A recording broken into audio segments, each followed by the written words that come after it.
Well, good morning to the Sunday morning stream of World of Warplanes by the Noble Q. And we won't hang about. We'll have a few warm-up games, including this one in the Venom, since this has been available as a reward over the weekend. Sound is too loud, so I shall put that down.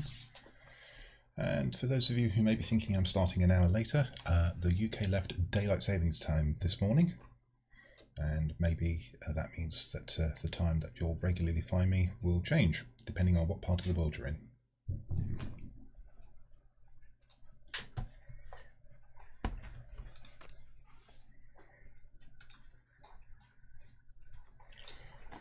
Whilst we're waiting for this queue to terminate, let's have a quick clean of the old glasses. Dre! Good evening to you. That's what I'll say. Can't quite see. No, actually it's probably just got into early morning for you because you're not over on the west coast, are you? So it's just explaining. Daylight savings time has changed, which means that the time difference between the US and the UK for a couple of weeks will be an hour less before the parts of the US that use DST also leave it. And then we'll go back to the standard hours, 5 hours for the East Coast, 8 hours for the West Coast, and 2 time zones in between.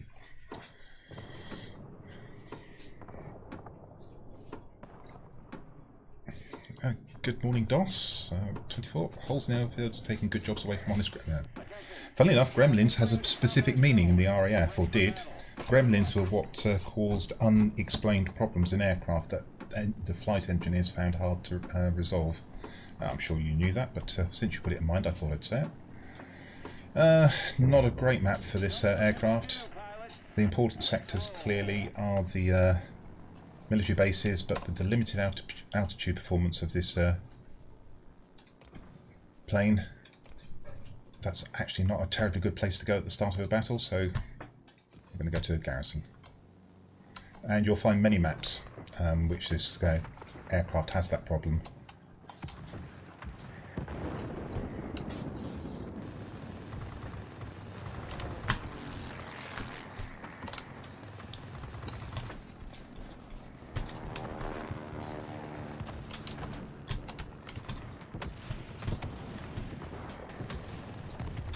Well done.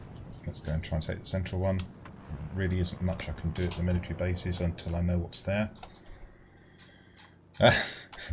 DOS, don't tell me your clock is exactly right. Is it not right twice a day?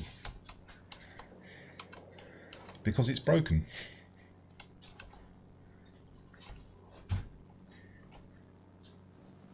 Anyway, nice to have you along. Thank you for chatting. Not quite sure how many people I'll get today because of the change in time zones. So it'll throw some people off, that's for sure. Always throws me off. Ruins my sleep as well. I hate the change in time. I wish we'd stick to one time zone in the UK.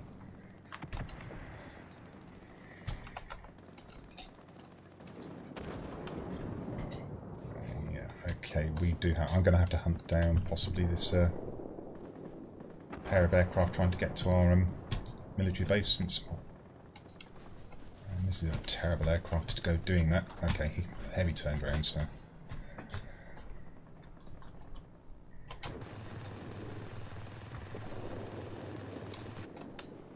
Spitfire 1A, you need to pay attention to what's behind you, otherwise we're going...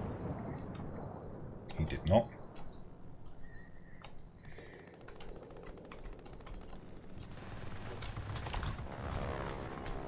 Missed again.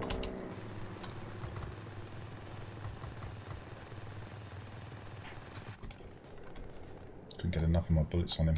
I need to keep him away from our military base though, so... ShKAS has decided to try and evade me. Unfortunately for him, I saw him. The heavy's come back again.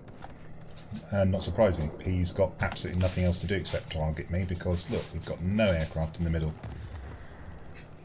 Our Spitfire 1A was completely oblivious to the heavy behind him, despite the fact I marked him out. And so far, I'm the worst of the worst. Now we can go to the military base because there's trade there. I mean, I'm confident I can knock these aircraft down if I'm not fighting two at once. I did rather hope that the heavy would just fly off, but he decided to work with his human player.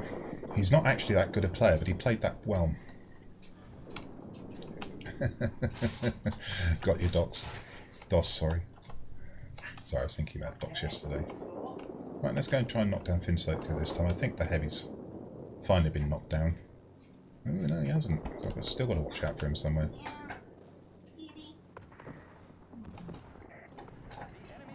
And now we'll see just how good Finsoka's set up his aircraft.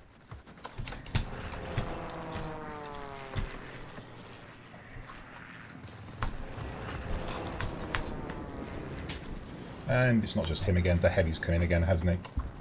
No. And I shouldn't have gone there. The problem is with the Venom, I really can't get to either of these two bases because it's such a slow aircraft. But my team seems to have a complete antipathy to going towards the middle, so I go in there and everything sets on me. Am I really that low? Oh, the camera's moved. Do beg your pardon. We'll leave it like that for the moment. We had all sorts of upset here yesterday. I installed a new monitor, which meant I had to move my camera. And switched it on in an excited fashion, only to find that 10% of the screen had been damaged during transit, or even prior to packing, and the monitor's no good, and I had to restore all the old monitors. Oh, this team's hopeless, isn't it? What's going on? And I'm the worst of the worst, very nearly. Well, I am the worst. I've got the worst score. And that's mainly because I keep going to where I must go, and I've got no support, and I keep getting shot down.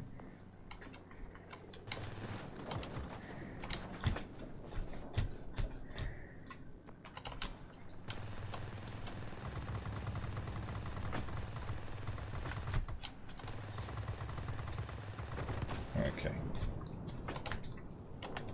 So, like most aircraft, if you try to do the right thing and you've got no support, you will suffer. So for the third time of asking, I'm going to go in. I actually outturned Finsoka in his that Japanesey thing. The problem is I've got the heavy on me as well, so I can't go for Finsoka. Every time I try and get him, something else comes in, gets in the way.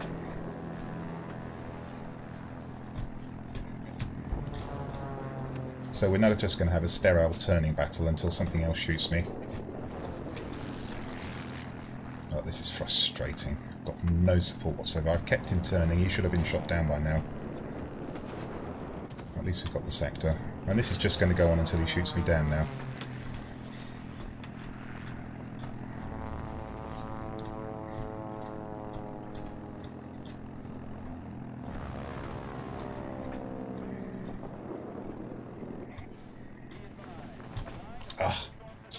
I think I just clipped the rock, didn't I? Thought I had enough space.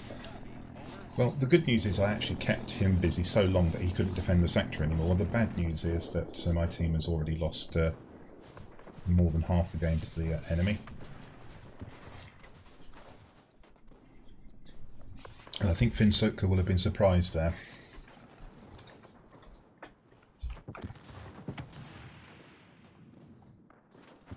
There's no point in going there, and my options are incredibly limited here. I must go back to the centre. We're going to lose it to the military base anyway.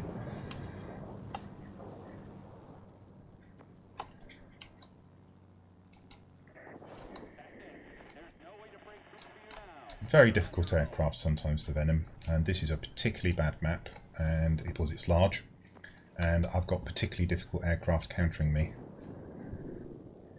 and no support from the team by and large, and we've lost the middle already. Well, I think Finsoka still hasn't been shot down. I think that might be him just going down there. No, it wasn't him, so where has he gone? Don't know.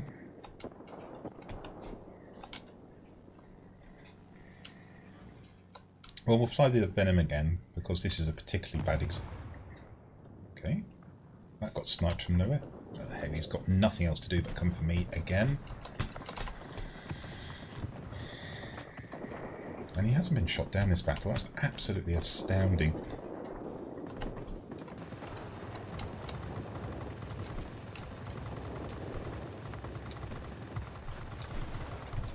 And here he is again.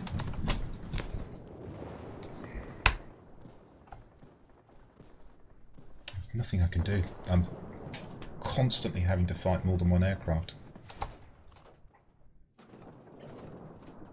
That was a very, very unpleasant battle. Relentlessly focused by both of these two. They weren't addressed by my team. My team were very, very slow to make a start in the game. And I've done pretty much nothing. In fact, I'm going to end up bottom of my team because I've been trying to do the right thing. Strangely enough, we've now got 4 sectors, but it's all too late. Unless we shoot them all down. And with their 2 humans in play, I can't see that happening. I think Sukhoi will just... Well, he's over here anyway, so he's not going to get shot down unless the rear gunner gets him. Always a possibility, I suppose. They need to dispose of the Hurricane. Hope that the bomber can actually take out Sukhoi, but I think this game's gone. That was a dreadful game.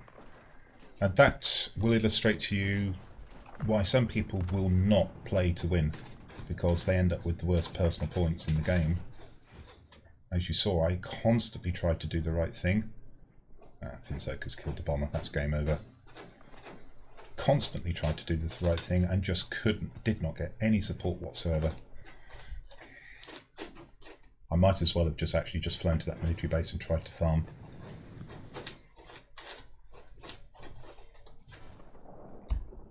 And Sukhoi will now just be hiding. He won't be there anymore, I'm sure. He'll have flown off along the side of the map, either here or here. Probably there, I would think. And their missile base was flipped another base. That was a terrible battle to start the stream with. Good afternoon, Grant.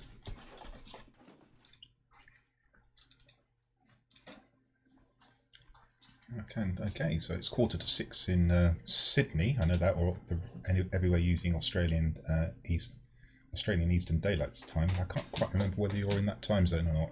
Hello, Cleeks. Well, that was very unfortunate. There we go. Yeah, they never found Sukhoi. What a horrible battle that was. It's one of those where you get punished for doing the right thing over and over and over again. And basically, every time I went to the centre, both their human players relentlessly focused me, and could do so because they weren't being attacked by anyone else.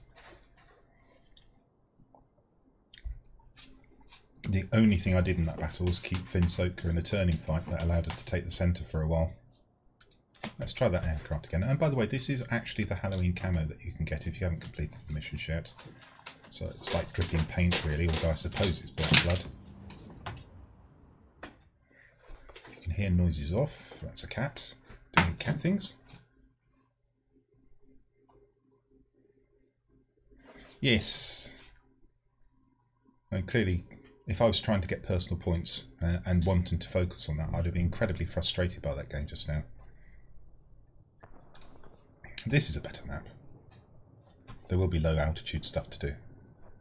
And we're clearly near this command centre, so that's what we'll do.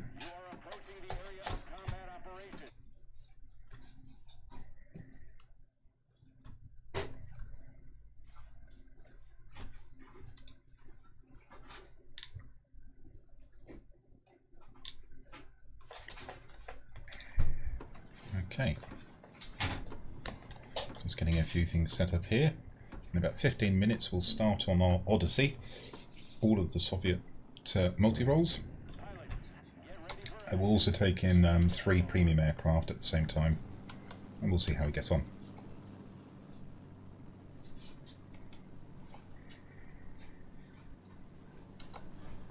Okay, so we'll just gently coast now towards the command centre. As a fighter, we've still only got 6 seconds boost, and boy does this one need at least 12 seconds of boost to get it anywhere. The limitations of the Venom: slow, bad altitude performance, reasonable guns even though they're the same guns as the tier 4 Bristol 146 or the premium Hurricane 1A, and very manoeuvrable. As you saw, I didn't quite outturn Sukhoi in his fully spec'd 0 in the previous battle, but I was damn close to it.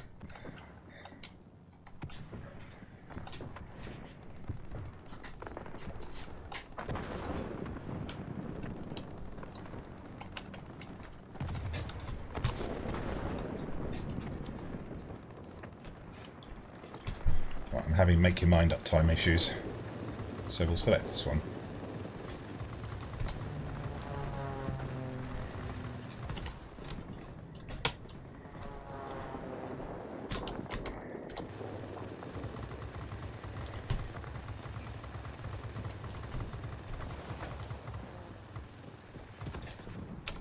Jolly good.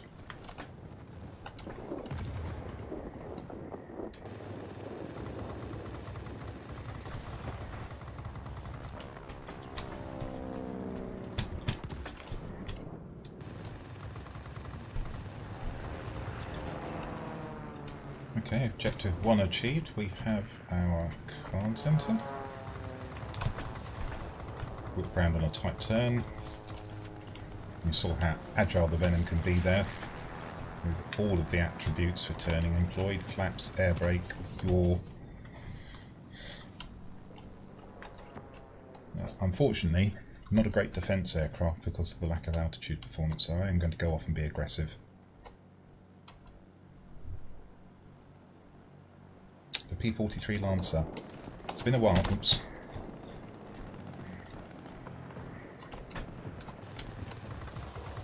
Typically with American aircraft, you need to concentrate on keeping high, keeping fast.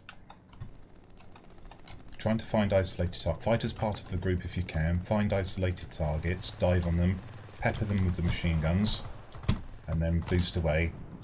When you've got sufficient distance, either do that again, or even go off and find a different target. I need to get away from this aircraft. Where we are situated is ramming territory. Let's stop chasing the Hemi. You see how long it's taken me to get over here. And we're not defending our command centre one little bit. I think I'm going to get shot by that one, aren't I? Yep, the other one's turned away, so let's concentrate on this one.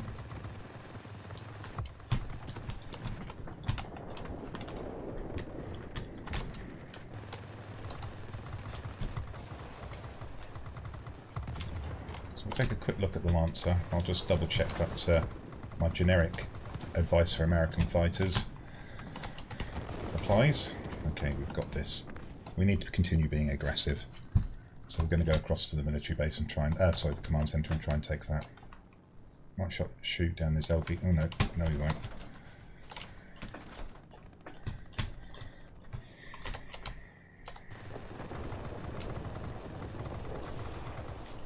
Glad I didn't take more damage from the guns from an AR-197. They're pretty meaty. So low-flying BF-109 there. Let's try not to get shot by the Elbisha. All that. Oh, and that's something I have noticed flying this aircraft. Engine is shot out constantly. Might have to do something about that.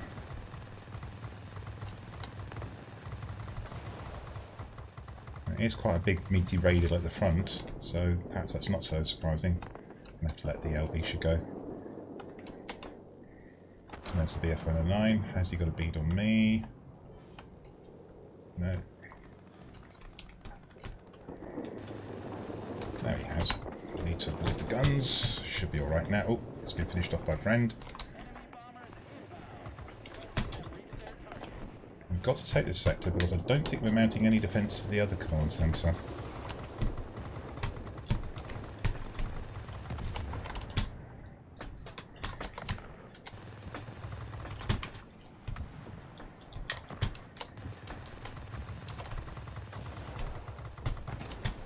Okay, what can we do to get this? There's another boomerang. Let's try and get that.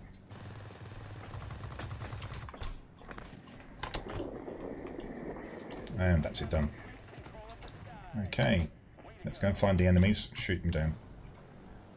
As it happens, we have started defending the command centre after all that, so that's okay. Hello, Assault Man. Good morning, Viking. Good to see you. Thank you for all of you for joining. So we'll probably get one more battle in, and then we'll start the. I suppose it's a tech tree showcase. We'll work down the tech tree line up, or down the tech tree line up, I suppose. The tech tree line for the Soviet Multiroles. Can't speak. English is an incredibly difficult language when you're a native speaker.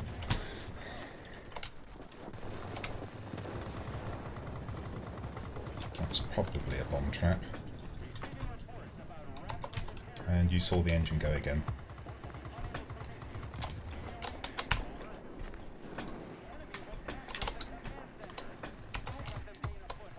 And we lost that command centre, so it's a good job I went and took that one. That was the AR-197 again. No, I don't think you're going to outturn me, my friend. AR-197 might save you, though. And it did indeed save you.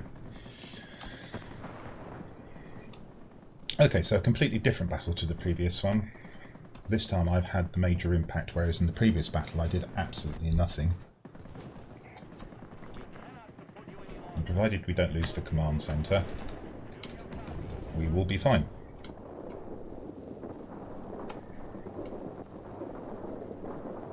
Well, the resilience indicator is on at the wrong time, if you might note. Or the right time, depending on how that skill works. Maybe I've got all of the skill. Maybe it has come on for the entire battle. We're never quite sure with that skill whether it's per sortie or per battle. The translation is not clear. The gibberish. Well, I happen to be fluent in 2 languages, which is English and basic Anglo-Saxon. I can't demonstrate the latter on stream for you.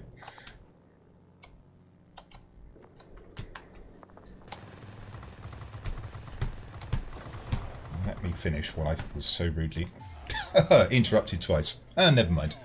Okay, so that was the Venom. So that's a couple of battles in the Venom. And as you can see, quite a handy aircraft in the turn fight, pretty limited in many other regards. But for free, hey, is anyone going to complain? They shouldn't. After all, it could be a C714.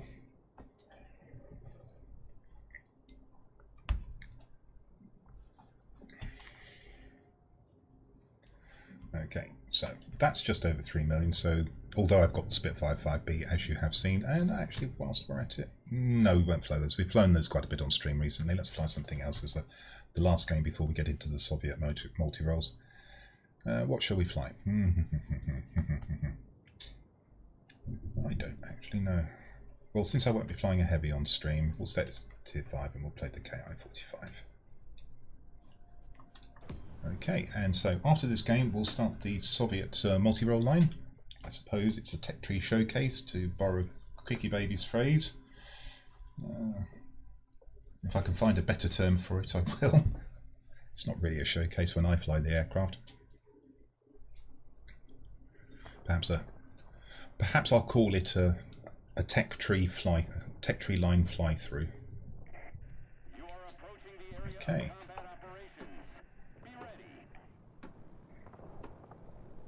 Mustang 1A. Okay, we'll have to watch out for that aircraft like a hawk. If that's well flown, that will dominate this battle.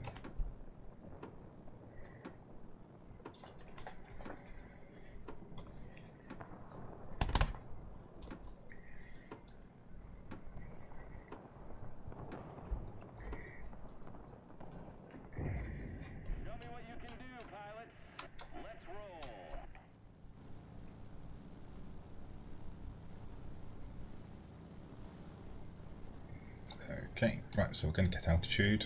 I have to say I'm petrified of the Mustang 1A. Slightly less so than Focke-Wulf, although if I get in front of that I'll be equally sorry.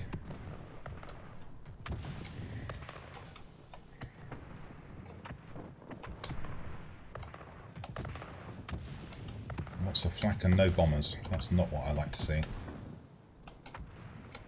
What's that? Let's handle the bombers if we can.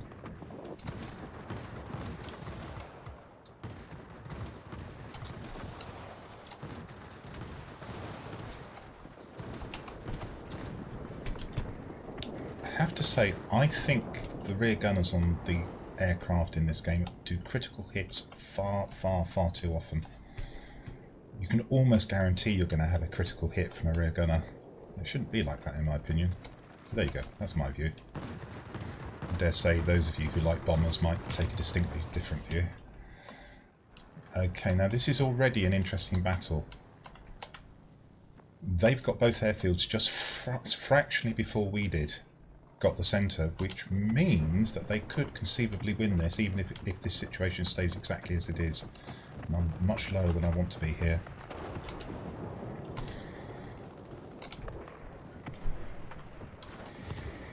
I'm going to boost away from the fighter. I'm going to try and get to the bombers. We'll have to try and deal with the bow fighter first, though, I think. No, we're being left alone.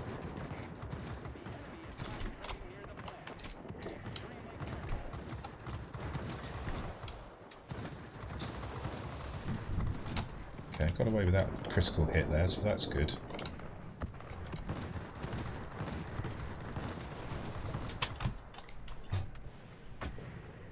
Yeah, we're going to lose the plant. So actually the situation is... And there goes the critical hit again. Okay. I can see what's happening here. We're being completely dominated by their fighters. And although I've cleared out the plant of bombers, that's been insufficient to stop my team dying like flies in the middle.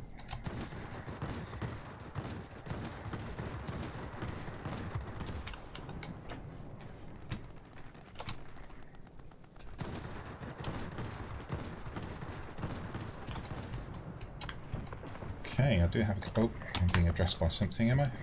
Yeah, oh, I bet you that's the Mustang. Oh no, it's the Focke-Wulf. I've made a mistake in that case. Fortunately, he's run out of altitude performance.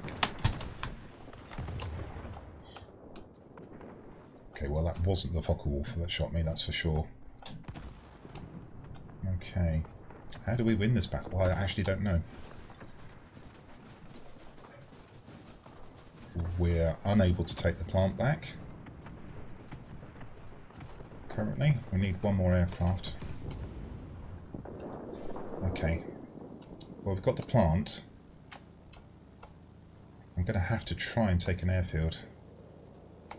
Although I am absolutely certain one of the most likely outcomes here is that we'll lose the plant very quickly. Actually, my team is all over that side. I ought to go to this airfield. Guys, we're not going to win just by holding the plant. We are going to need to take an airfield.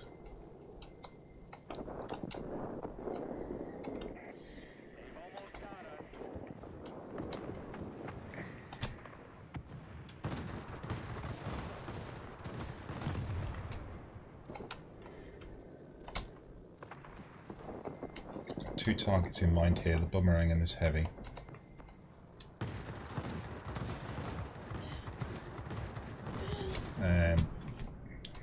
My progress is being nullified by my team dying.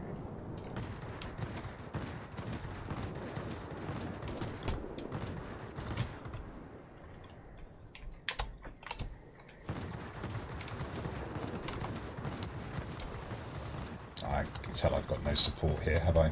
No, Mustang 1A is defending the airfield, though we've lost this game. We lost this from the start. We were unable to take an airfield, and they were able to flood in and take the mining plant despite me killing all the bombers. We've not come even close to taking an airfield.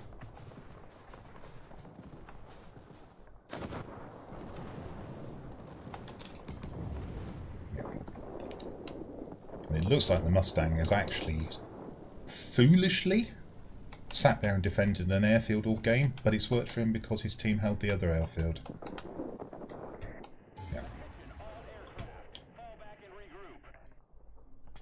Okay, well, unfortunate battle. Don't think I could have done much more than I did there.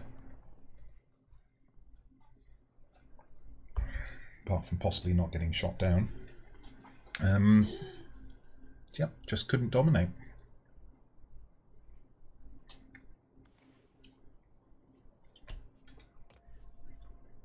It was actually the Focke-Wulf that did all the damage. That was the one. Well, to be fair, that's a fair score as well.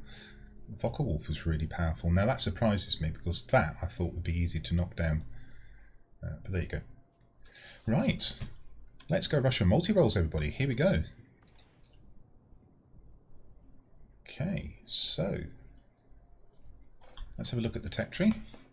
And this is the line that we'll be playing down, all the way from the I-5 to the I-215. And along the way, we'll take in 3 premium aircraft as well. A Tier 2, the I-5 ShKAS, I'll call it. The I-260 at tier 8, and there's also the I-16-29 at Tier 4. Without further ado, let's begin, shall we? Not too much to say about the Tier 1, but a couple of rockets which you can use. Guns are pretty decent. Let's just select Tier 1 only, so we've got a comparison. Okay, so if we just quickly bring up the aircraft statistics, slightly better guns than the AR-65, which is a good little Tier 1. Better guns than the P-12. Better guns than the Type 91, and it will be better guns than the Goldfinch. So as you can see, we've got a Russian multi-role here, and he's got decent guns. And decent guns is something you'll probably hear me say all the way up. They turn into snipers at mid-tier. There's a bit of an oddity at Tier 9, the I-211, where the guns aren't sniper guns in my opinion. They're actually more like TA-152. Well, they're actually more like the Soviet heavies guns. You can actually burst fire with them, 2 or 3 shots. But we should see a lot of sniping on stream.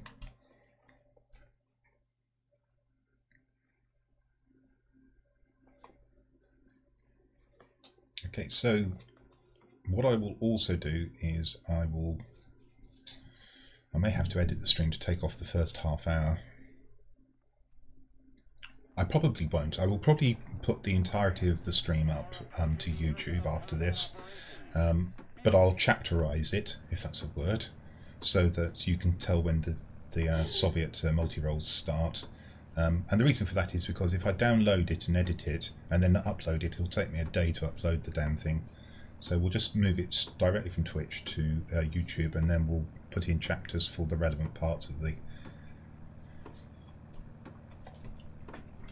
stream, which begins now.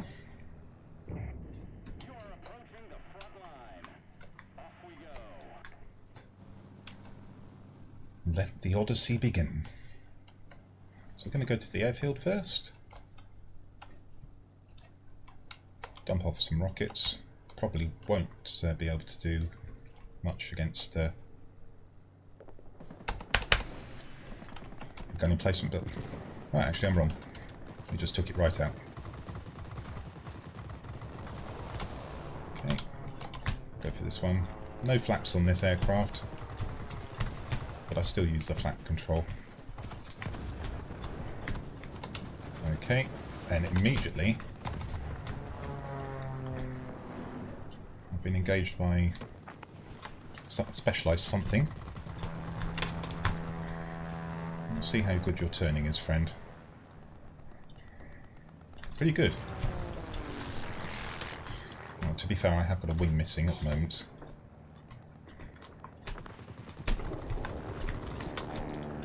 No, I haven't, so I suspect you're now in trouble.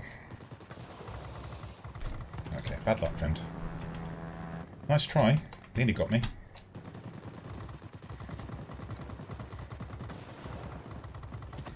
Okay, good. Well, handsome start. Didn't actually check the order of battle, I should have. And that was the IFs. What else have they got? I think that's it. Yep, not many people on at this time in the morning. Certainly not for a tier 1 battle.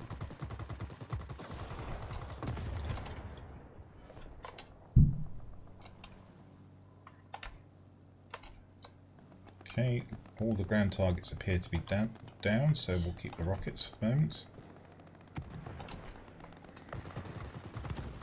Ooh, they got it. Okay. Well, we'll have to take it back then. We'll have to stop them going to the airfield.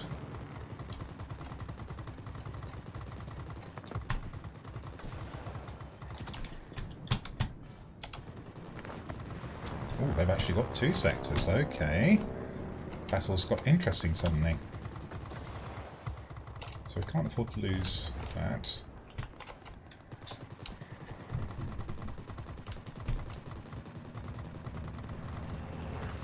Okay, that's seen off the ground attacker threat to the airfield. You see the I-5 is there. Don't get rammed by the ground attacker. That's I'm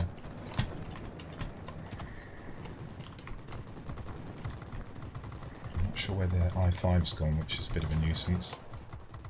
I suspect on my tail. There he is. Yeah, well, he wasn't quite. Well, that's going to make a big difference to taking this sector, because I think the I-5 was actually stopping us.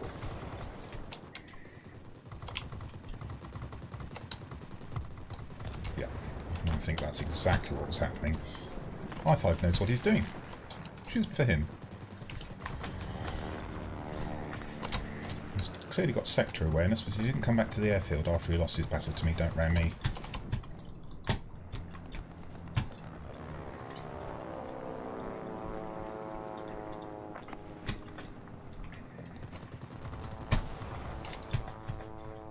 If I were him, I'd go to the airfield, try and take our airfield off us.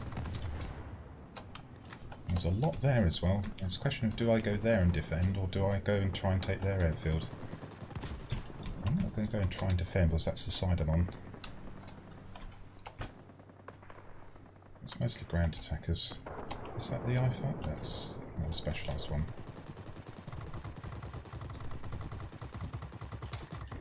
I actually want to get into the sector and kill things.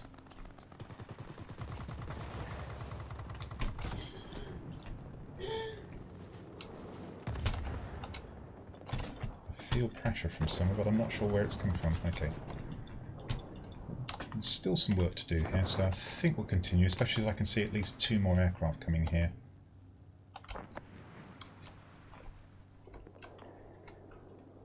Need to keep an eye on the middle. That looks relatively secure for the next few seconds.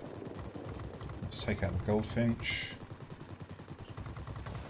Started missing because I was actually watching to see what the other one was doing. Let's take this one, it's nearer.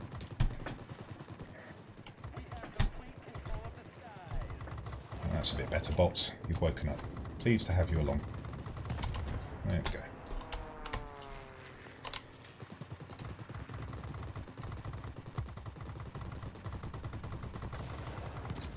So we'll just do the build after this battle. I'll show you what I've done, but you won't be surprised to learn I've put a manoeuvrability build on the tier 1.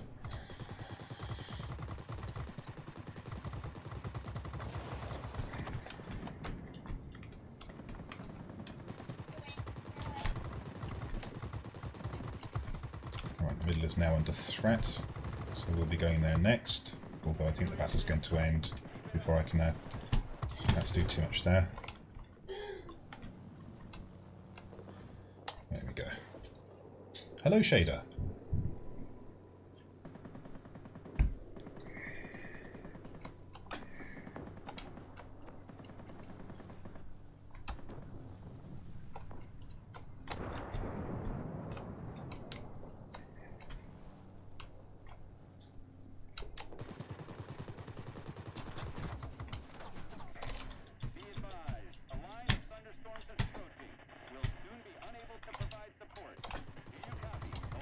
Should be alright, that's another ground attack behind me.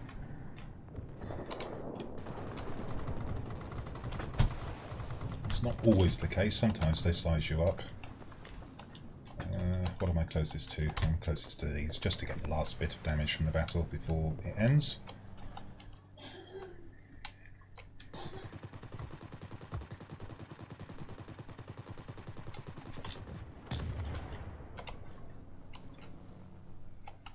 All done. Yeah, okay. Well, we started off with a contest. It faded away towards the end, 21,000 points, but it's tier 1, so not too surprising there. So let's go and have a quick look how we set this up, and then we'll compare it to the tier 2.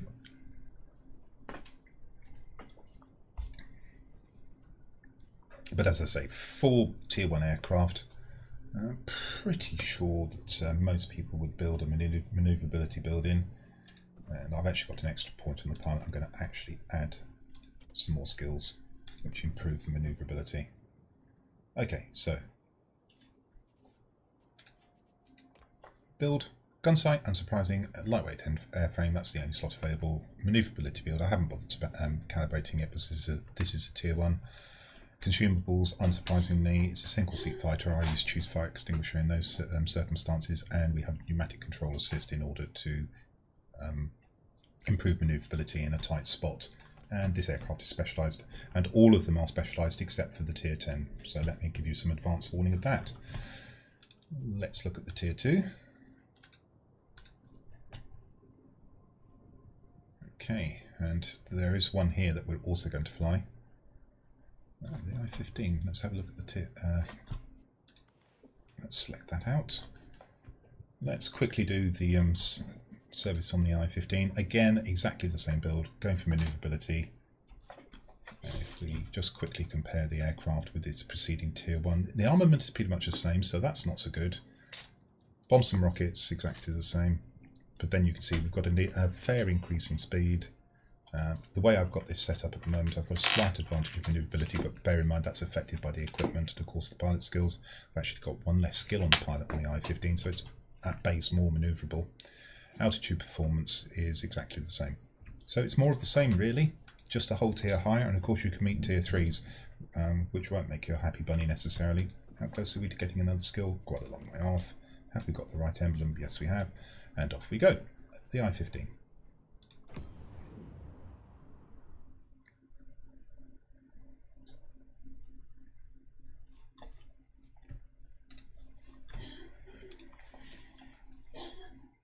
And can I just say thank you to the large number of you who've turned up this morning. I must admit I was slightly concerned what with the UK and Europe. Well, not so much the fact that Europe had changed time zones in step with the UK. I suppose that's the other way around. Europe and the UK changed their went off daylight savings and back to standard time this morning. And for historical reasons, standard time in the UK is called Greenwich Mean Time. But it's the same as the time standard UTC. There is a difference. GMT is a time zone, UTC is the standard. For practical purposes, there's no difference.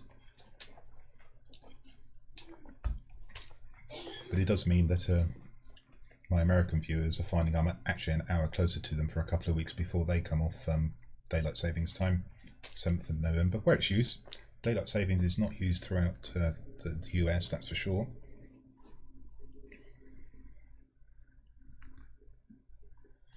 Dilly cat. She's getting big.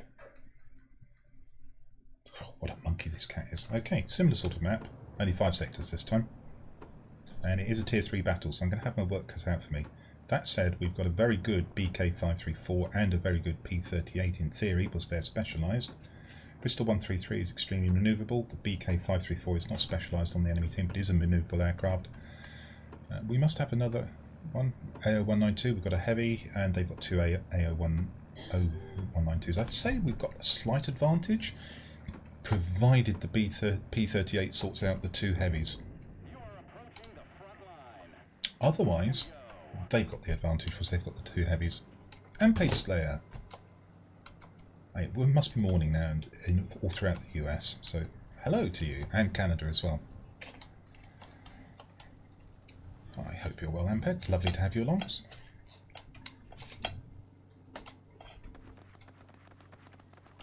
we'll do exactly the same with the rockets.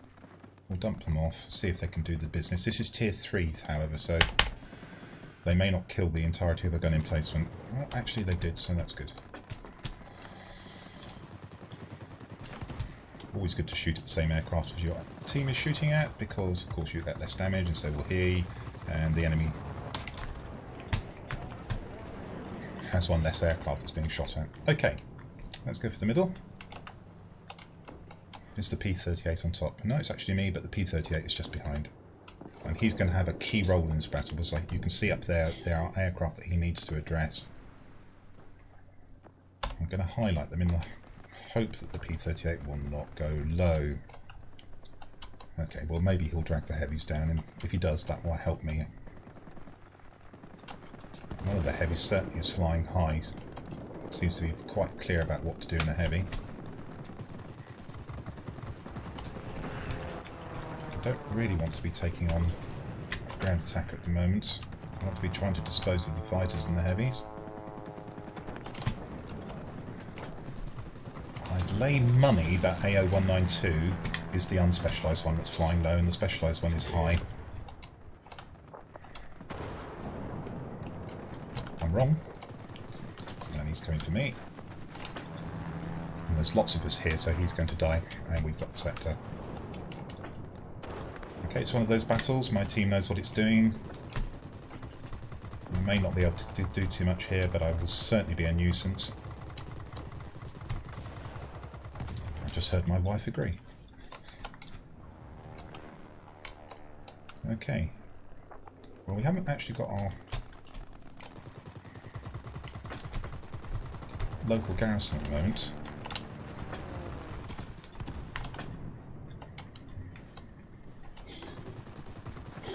That's Bristol 133.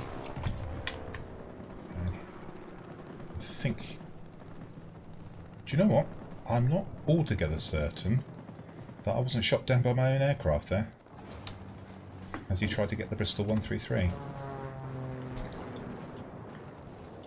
Sadly, we had a quitter. That's the first report of the morning. I always report. Don't think it does anything, but people... This is a teamy game, folks.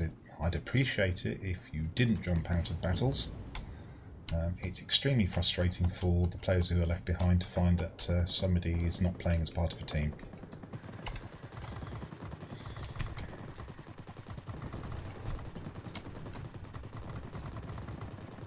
And the other reason for not doing it is that not every game that seems unwinnable is unwinnable. Okay, probably most of them are, but there will be the odd few that you claw back unexpectedly, so why not play for the chance? Do I want to attack? I'm going to defend for the moment. I'm a tier 2.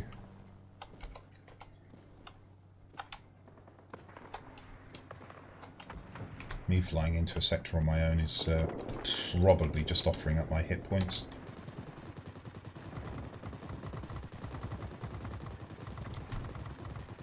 Let's hope I skim that chimney and I haven't misjudged it.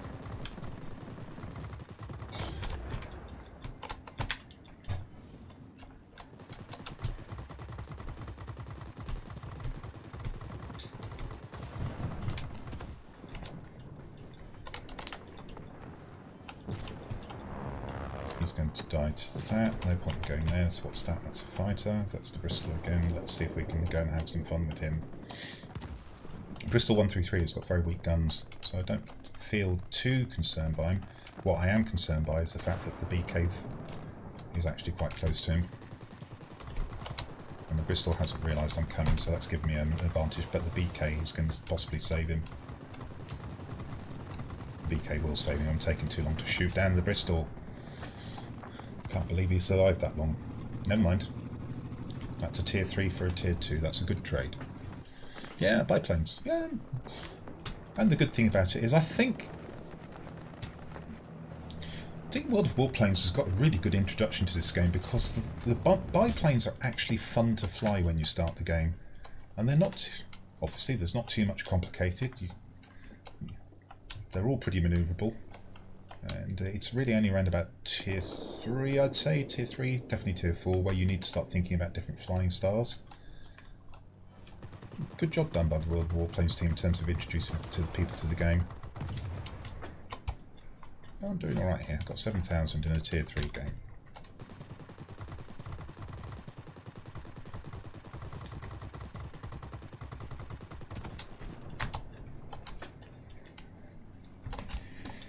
Unfair game.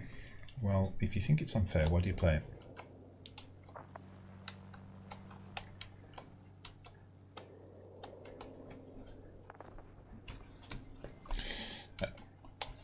In the broader sense, of course, the game does have issues with its matchmaking. The principal problem is that the matchmaker dates back to 2017, and it doesn't take any cognizance of specialised aircraft, and it I understand people getting frustrated when they're in unspecialised aircraft and they suddenly find they're up against 4 specialised aircraft. At low tiers that doesn't necessarily mean anything, but certainly by about the mid tiers and the high tiers it probably does indicate that you're up against experienced pilots in planes that are flat out better than yours.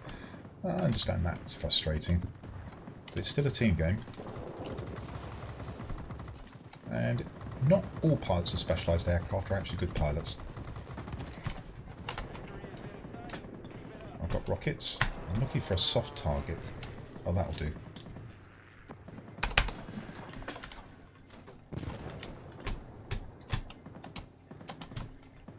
And now if he flies in and I kill him, we should have it. Oh, no, we've had something die. They're up too high. The demon will do. Don't want to get in front of his gun, so let's evade. Oh, he's having to evade because something else was shooting him. And now we've got a lot more work to do here than we had a few moments ago. Let's really try and get this tight turn in.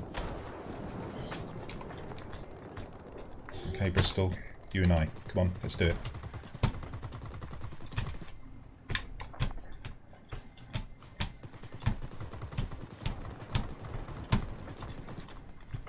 I think I'm going to be shot down by his friends, but as you can see, I'm winning that back. Oh no, he's gone for an early bath.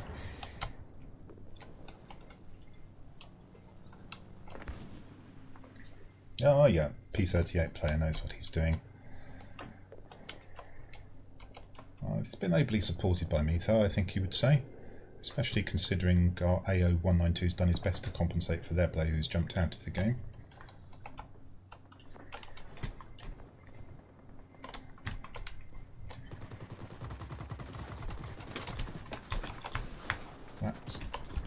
Oh, you naughty little boy, you've actually flown out of the sector to come and find me. Game's well won, so that's not a bother. So that was the Tier 2. Pretty much similar to the Tier 1, except faster, and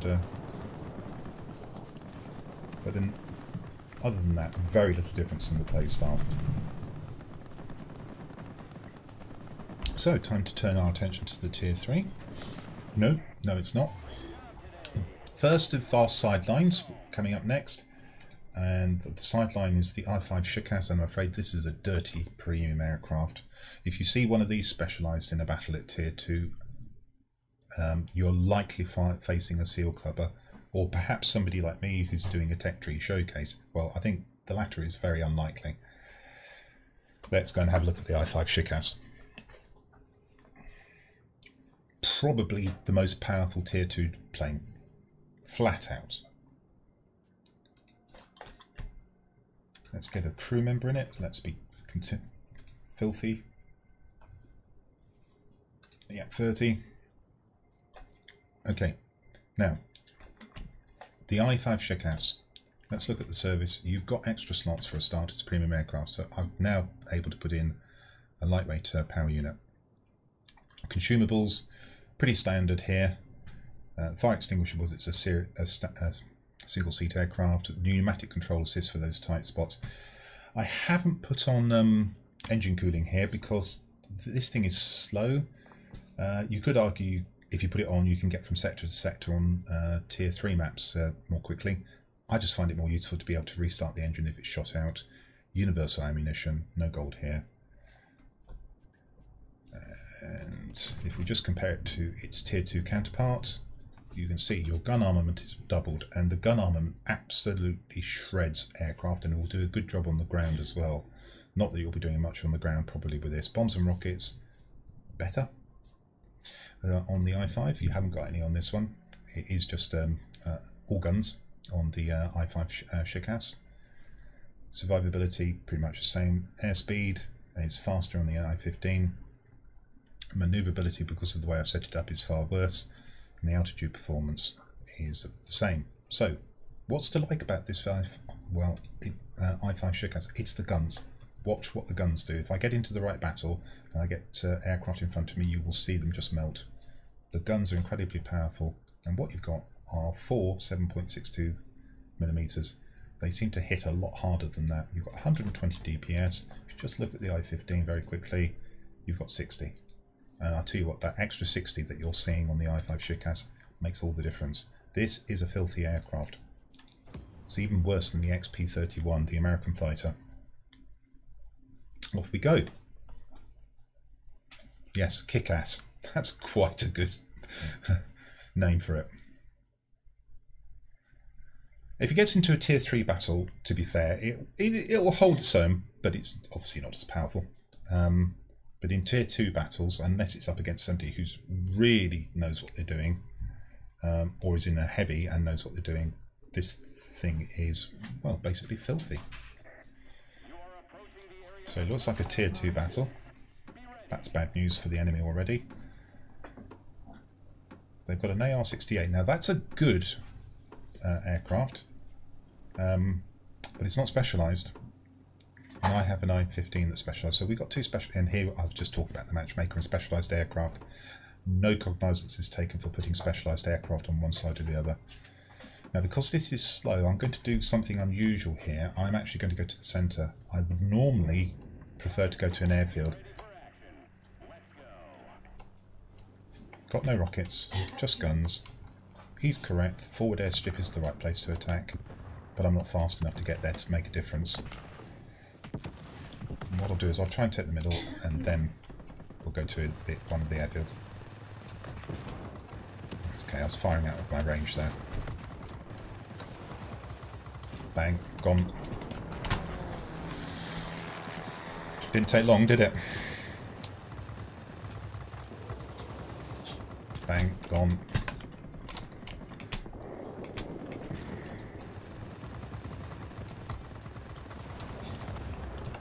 And all done.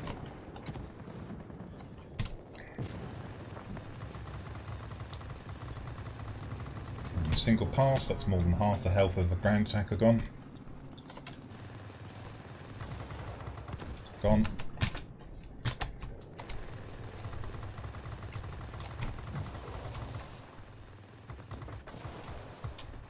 Gone. What's that? I need to be careful about what's behind me. Yeah, I can feel something shooting me, but I don't know what it is. Where is it? Ah, there it is. It's the ground attacker. I think that was actually two different aircraft shooting at me, which is what's confused me. I lost quite a bit of health there, actually.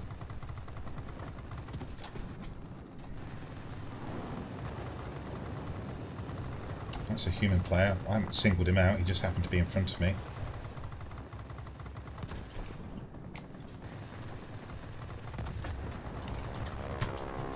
I've got the other airfield. I guess that's where my I-5 went.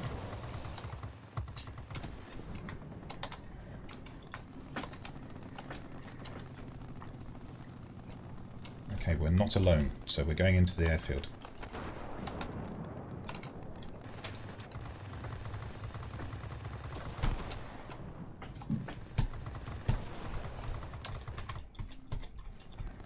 Yes, and if you're a newer player and you acquire one of these, this will certainly give you a fighting chance. Frankly, it's too powerful. A player like me and one of these is a horrendous prospect for newer players. And this is part of the reason that why I very rarely fly lower than tier 4. I wouldn't even fly tier 4 if it wasn't for the fact that we have daily missions to do. And I've racked up nearly 10,000 personal points already.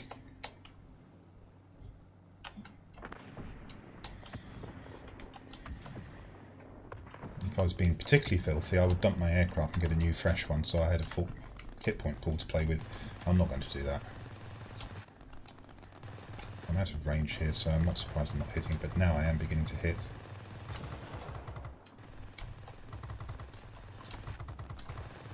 We'll continue to finish that one off. Swing round on this one. Heavy is somewhere close to me, so I've got to start watching out for that. Seems like he disengaged and went elsewhere.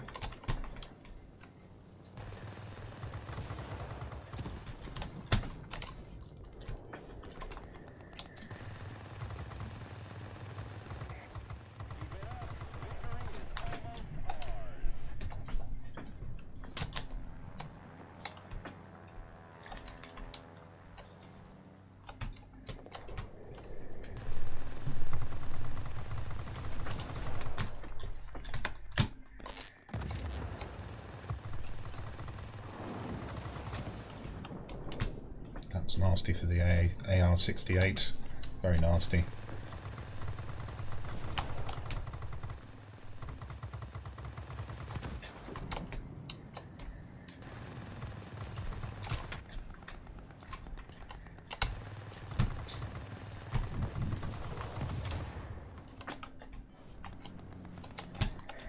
All done.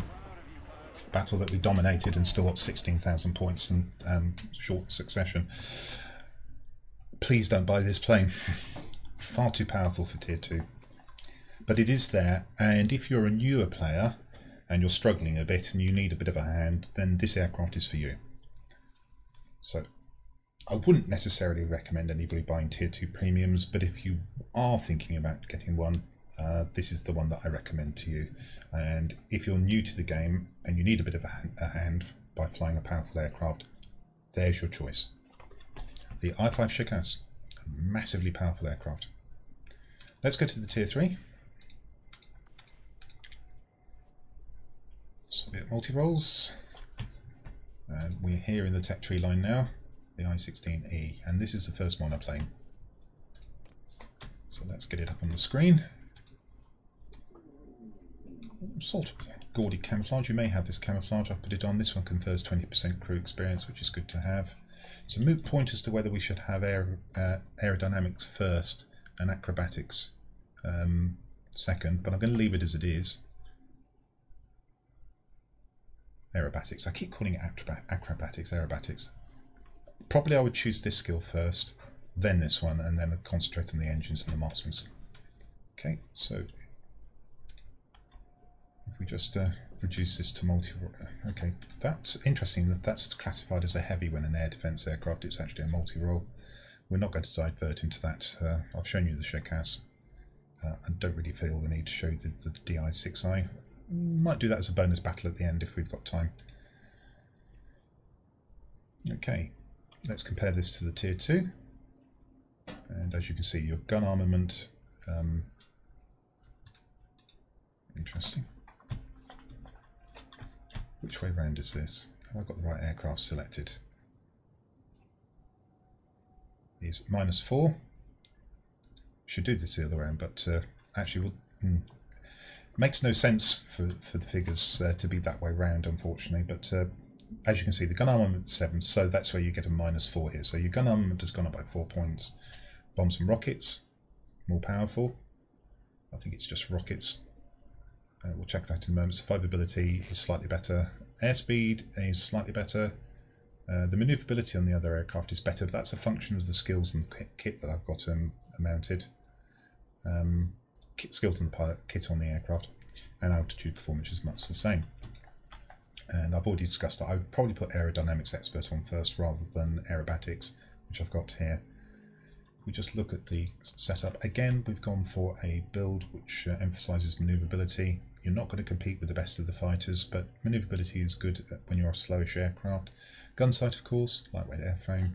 Outboard weapon, what have we got here? The ultimate strength and hard points, and that's to get the rockets to reload more quickly. Consumables, your standard fire extinguisher. It'll be a fire extinguisher all the way up. Pneumatic control assist, universal ammunition, and improved fragmentation.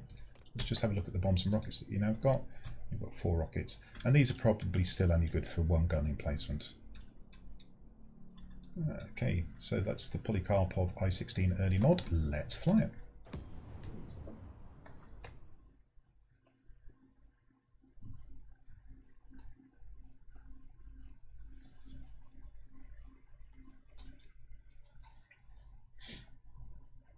Yeah, that's something I should do actually, Amped. I should actually swing around the aircraft so you can get a good look at it.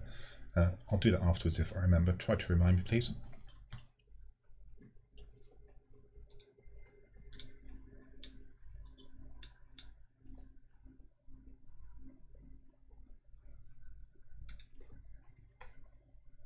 And this time, of course, round about tier 3, tier 4, this is when the maps and the playstyle start to differentiate.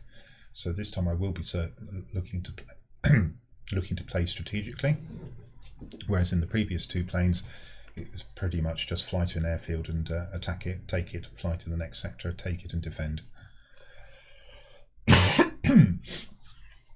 do beg your pardon. And it's a miserable day in the UK. We definitely have left daylight savings time in favour of winter time, standard time. It's grey and it's wet. Even the birds haven't come out for their food. Okay, well strategically there's only one thing to do here, and that's go to the military, the mining plant. We're bottom tier, which is going to make it quite difficult. They have a lag. That's a really good premium multi-role. Outclasses my aircraft probably in every regard, except that it's not specialised, so I might be able to outturn it. Probably will actually. ShKAS, lots of hit points, good gunnery, very limited mobility. We have a heavy. They have a P-35, which could contest the heavy potentially, and we have a ground attacker, which is good for a mining plant, I hope. And an AR-80 has got good guns, but it's limited maneuverability. So, interesting matchup for me. And here I could really wish for 8 rockets, but I don't have them. Grey and wet as well, so we're matching weather, are we? And the other thing I'll be doing here is trying to take down ground attackers. So I'm going to go to the right of the mining plant. Cindy, thank you. Please don't jump on the mouse. Cats doing cat things. A regular feature in this the Noble Q household. This is a mistake by the FW-57. He ought to be up high and he ought to be attacking their bombers.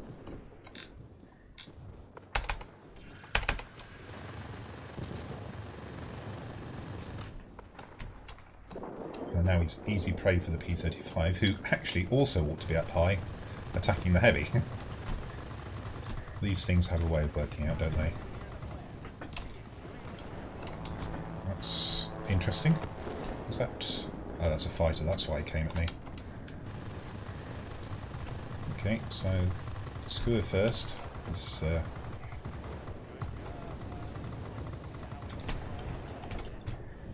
that's what we need to do. Right.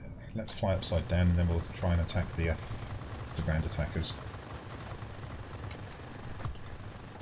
That's the one I always like to take out first. And the bombers are being left uncontested because our heavy is insistent on shooting ground attackers. Now he's a specialised player. He ought to know better than that. And now that these have been shot at, perhaps he will actually climb and go and get the bombers. I'd like to think so. And I'm going to sit and defend.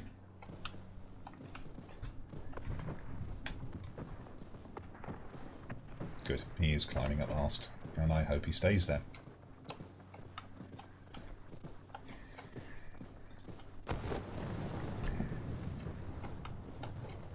Let's see if the P-35 has got any awareness. Yes, he has. He didn't just go turn for the ground attack, or did he?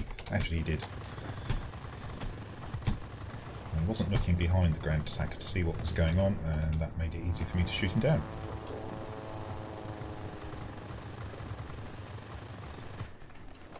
I'm going to leave the ShKAS, especially as the ground attacker decided to try have a pop. And I left the ShKAS because the heavy had come down again, despite the fact we still have bombers over the plant. Still, by shooting down the FW at 189C, I'm keeping the plant secure, and the heavy has just introduced himself via a ram to this ground attacker. Learning your trade, I can see, despite the fact you've got it specialised. Shall we ever go at rocketing it? No, it's on the turn. Look at that. I'm going to say.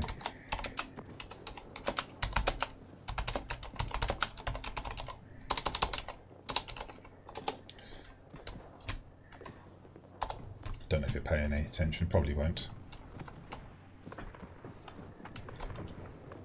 But actually their bombers now do have an opportunity to take this plant if they're not shot down. It looks like he's going to have another go. Curate's egg game from him then. Some good things and some bad things. Good parts and bad, less good parts. Right. You see that tilted its nose up straight at me? It's a powerful aircraft that you can get Gabreskis in this particular aircraft if you're careful. And I'm talking about the ground attacker, not so much this one. Doesn't have enough ordnance. And of course it's tier 3, so you can't get medals anyway.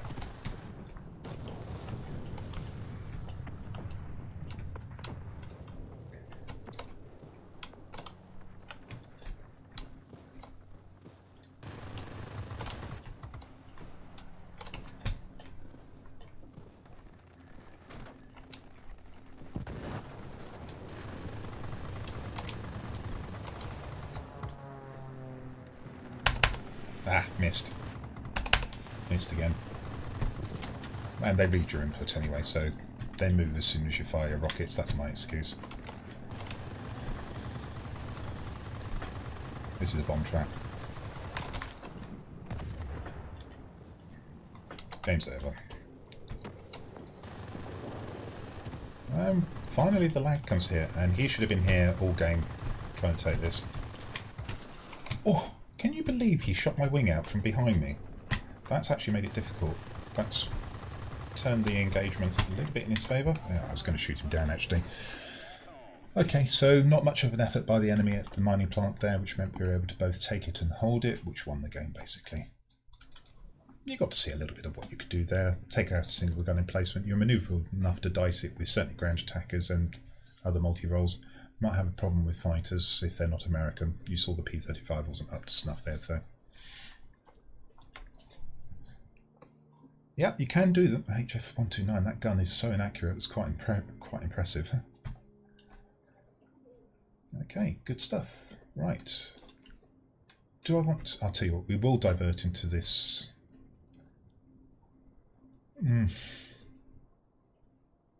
Do I want to play this? No, I'm going to continue to plan. If we've got time at the end of the stream, I'll come back and play this as a bonus game. I don't really view it as being a multi-role in the sense of the this particular line. So I'm going to ignore it for the moment. Let's go straight up to the tier 4. Okay, and there's some other specialised multi-roles. You see, I could now quite divert into the Lag 3-4. Again, if we've got time at the end of the stream, I might play the Lag 3-4 as well. It's really good aircraft. But we're showing premium aircraft off, and I want to show the tech tree. So let's get to the tier 4. Okay, let's just quickly look. We'll do this by look and see how we set this up this time. Again, manoeuvrability build, same build as the previous aircraft actually. Gun sight, which isn't actually enhanced. Let's do that now. Probably got the materials to do it for the moment.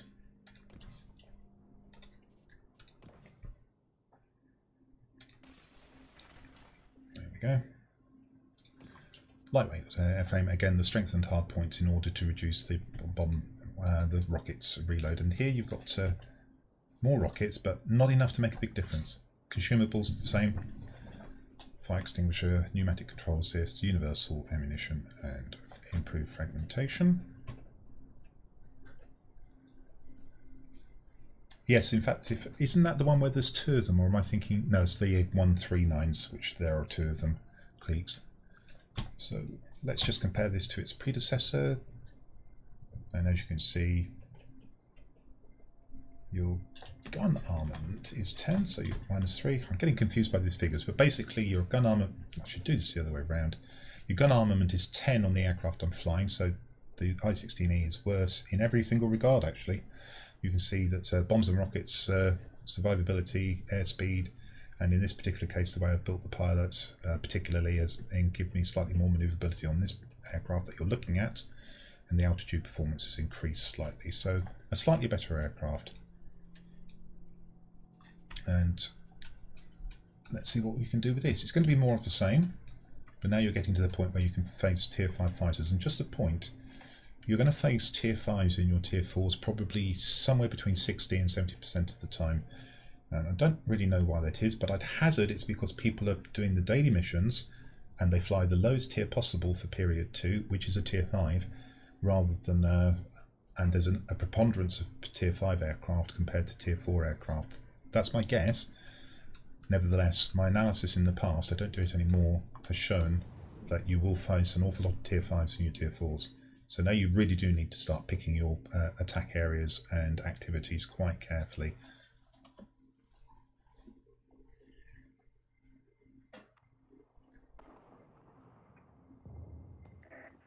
Attention, you are entering the combat zone. Okay, so not so obvious what to do this time.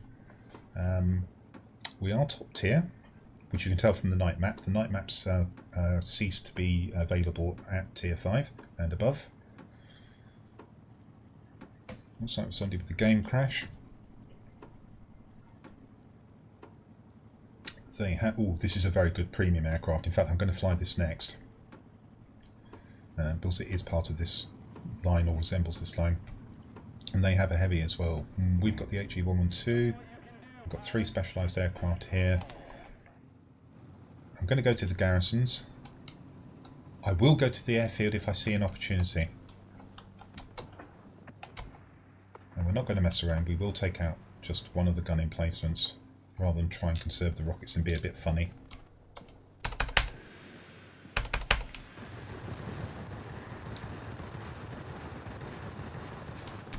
Okay.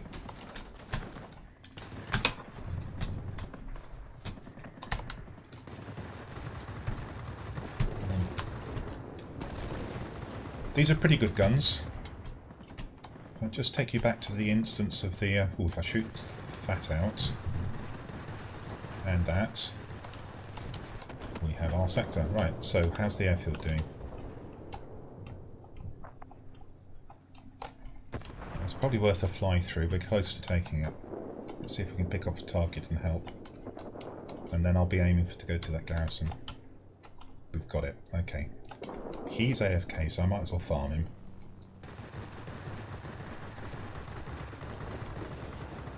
And I was about to say, the guns are rated at 10 on this. You do need to watch out for them overheating though. And if you remember my most recent video, if you've watched it, the YouTube video on the Hurricane, you know that the guns on that, which I regard as being very good for a fighter, are rated at 11.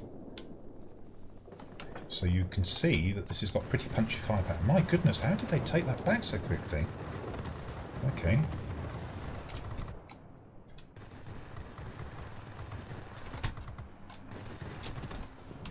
Careful here. Can I get away?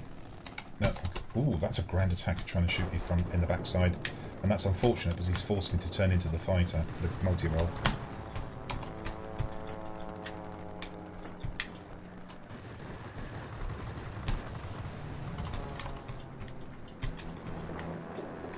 Fortunately, I can turn. I have the ability to. That must be a human player in the grand attacker. He's an idiot, but he very nearly made an intervention that's caused me a problem.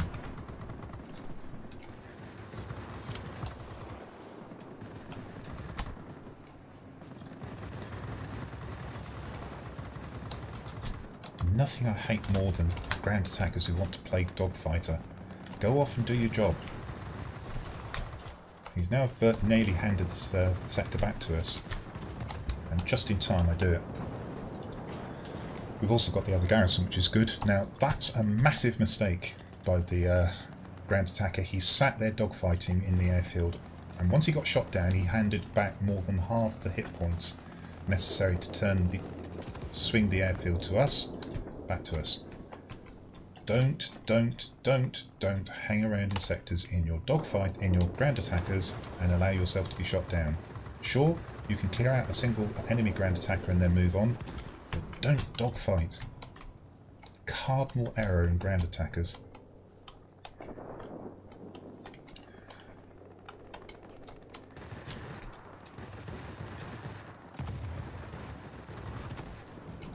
Okay, they've actually got the other garrison, so I'm going to go off and try and take that. I'm going to ask for help. And we're going to have to take it because, although we've secured the airfield, the enemy is making a very good job of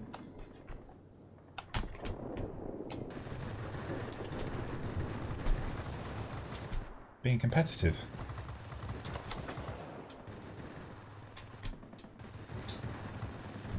Leave him alone. Come on, leave him alone. You've turned back into the airfield. You said you were going to go and fight, take a garrison. There is a reason for this. So I'm going to go and take our home garrison because I'll probably be less bothered.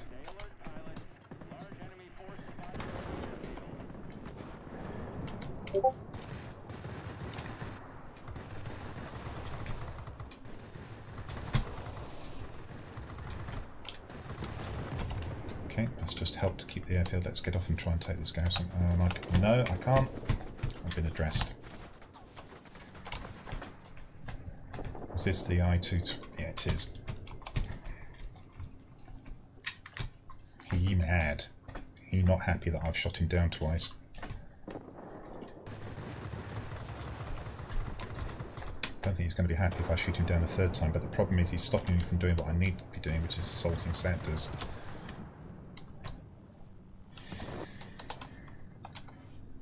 So in that sense, that was a good thing to do. He held me up.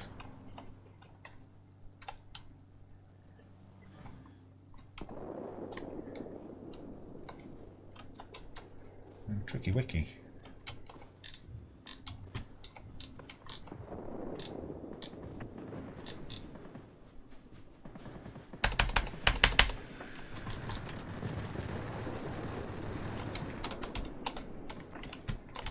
Come to me.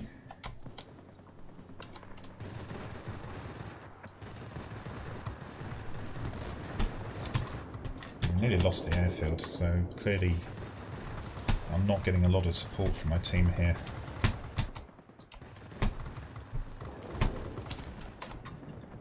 I've really got very little choice but to try and get back to the airfield. Nah, too late. Goodness gracious. Yeah. Can't really complain about my tier 3s, to be fair. But my tier 4 has only done 2,000 and I've done already 10,000, so it isn't good.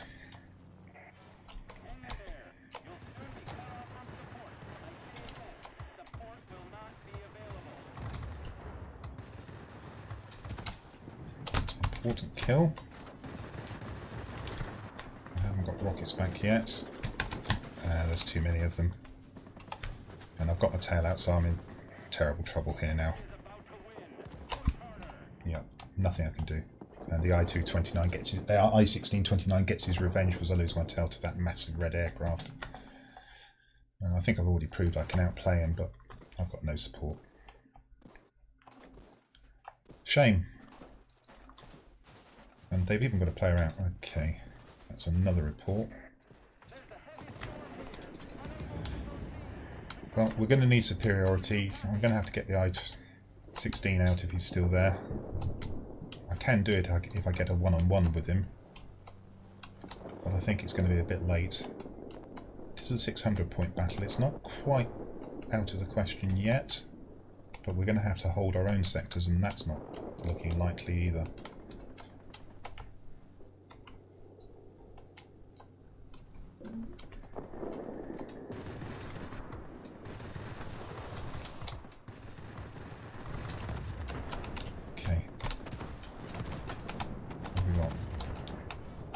P-43. It's out of range actually, really.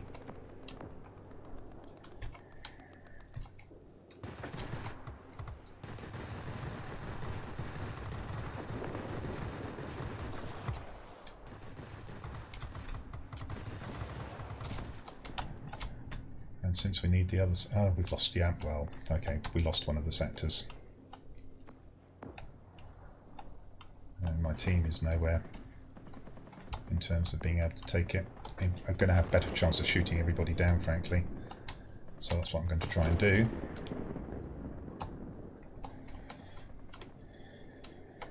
But we're running out of time.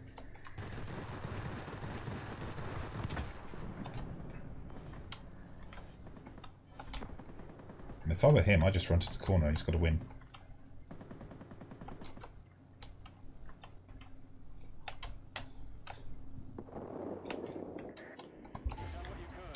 Okay, well, I needed a bit more help. It's not as if they had... He actually did much better than I expected there. He did actually better than the tier 4. I think probably I can say fairly I did as much as I possibly could in that game, but it wasn't enough. But you saw the ground attacking capability, and you saw that you've got pretty good guns. This is a nice aircraft. The only problem is that the I-16-29 is an even better aircraft, the premium airplane, so let's go and have a look at that.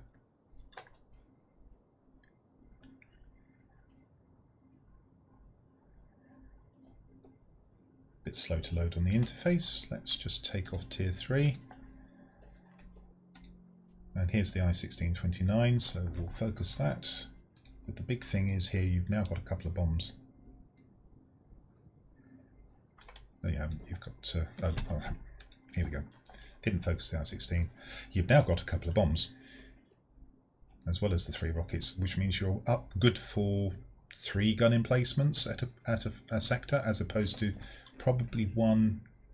If you're really careful with the rockets, you might eke out 2 with a little bit of gunfire at the bunkers that you've set on fire. Well, this is a flat out better plane in my opinion, the I-16-29. So let's just bring up the stats. And as you can see, the gun armament actually favours the I-16, but that's not too much of a worry. 6 is still reasonable at this level for the I-16-29.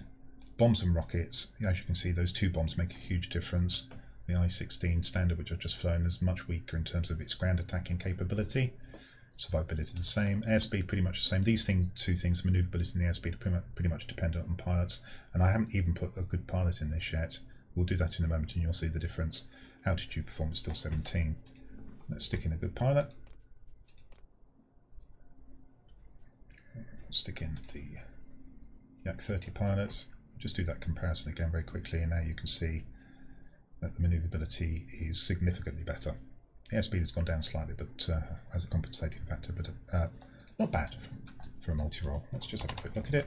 Very squat and ugly, in my opinion, but pretty powerful. And with reasonable gun armament, it's not as good as its tactical counterparts, but much better ground attacking capability. I think this aircraft has got a reasonable chance in the right map for Gebrasky medals. Certainly if you're only got low tier aircraft and you happen to have this premium, maybe out of a box or something, I'm not sure that it's an award, it probably is, then try this one. So let's get into a battle. Hello Siobhan.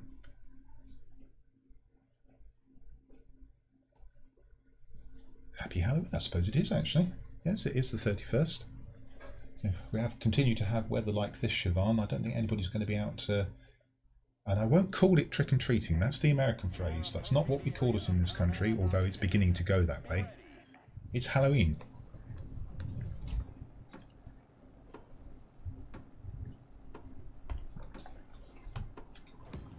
Okay, so we're on a tier 4 battle, I can tell from the map. And we appear to be nearer the airfield. What would be ideal is if there's a repair base, but there's none of those on these maps. They have a Blenheim and they have the Maverick. They've got 2 heavies. They've got a massive advantage in this game. I can see that straight away. I'm going to have to really be effective and quick.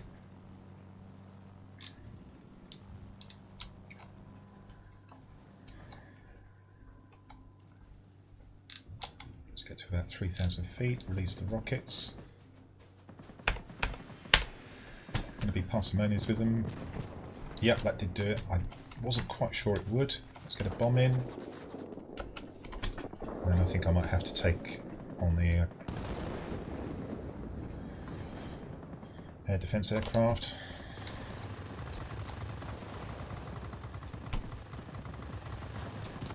Let's get another bomb in. Oh no, we'll use the rockets again. And we'll get another bomb in.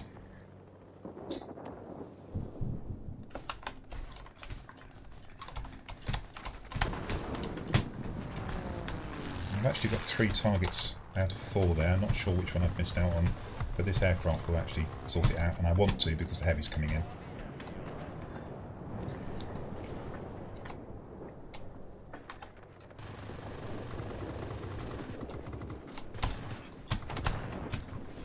Oh, the other heavy's coming in as well. They're focusing me. Well, if they do that, they will definitely win the game, in my opinion. If they both fly together like that, because they'll be awfully hard to knock down. So no chance of the Gebreskis. Set up on by both heavies. I wasn't very aware there. I should have seen the Blenheim coming.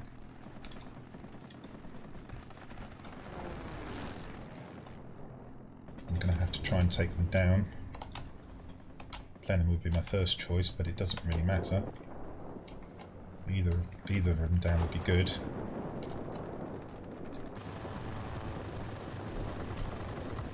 he's not focusing me, so I'll get the Blenheim. And that's the only way we're going to win, and if they fly badly.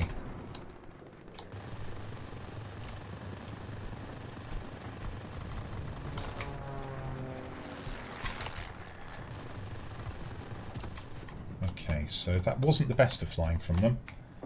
Although the Blenheim did certainly manage to catch me completely cold there. I've got my ordnance back very nearly. Let's try and take this garrison over here.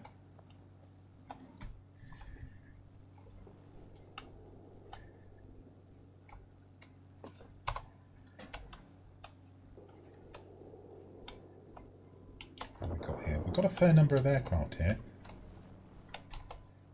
But we're in danger of losing one of our garrison, so we need this as quickly as possible because it's only going to balance things out.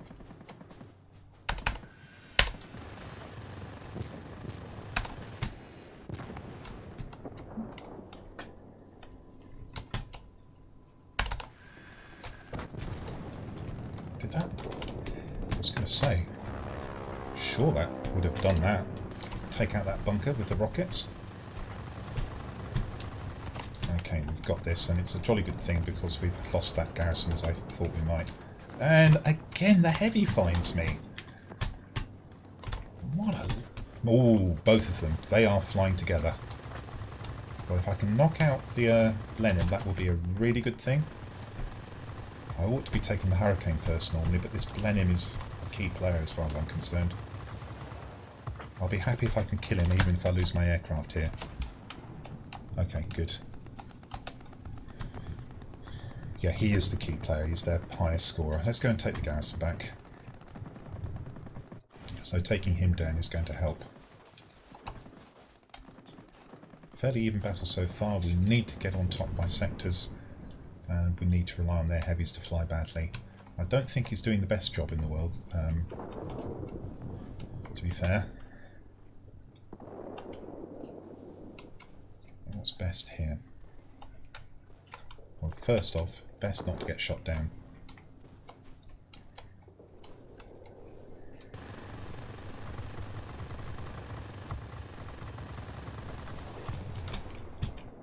Next, we'll try and get the bombs in on this and try and take this out, rather than gun emplacements.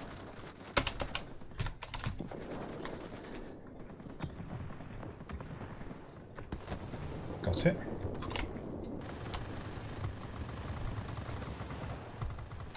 Got rockets back.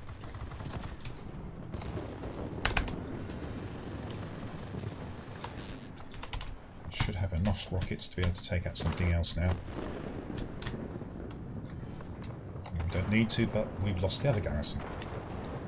Okay, so we'll go and try and take the airfield. I'll keep the rockets because I've got 4 of them. Bombs in 37 seconds. Hard battle this. And I could do with more support, frankly. To be fair, the F3F, that's a really good effort from him. I shouldn't be complaining. Fortunately, I feel like I might have to take this Bristol on. I don't want to. Fortunately, I don't have to. And my friend in the Blenheim is here again.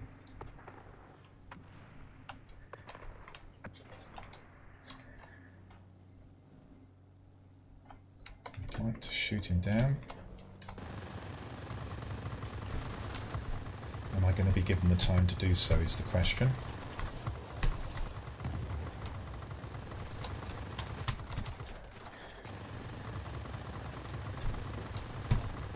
I'm losing an awful lot of health, but he's a key player, I keep saying it.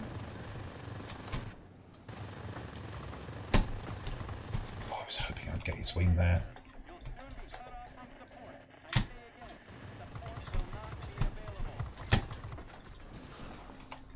My wing's gone instead.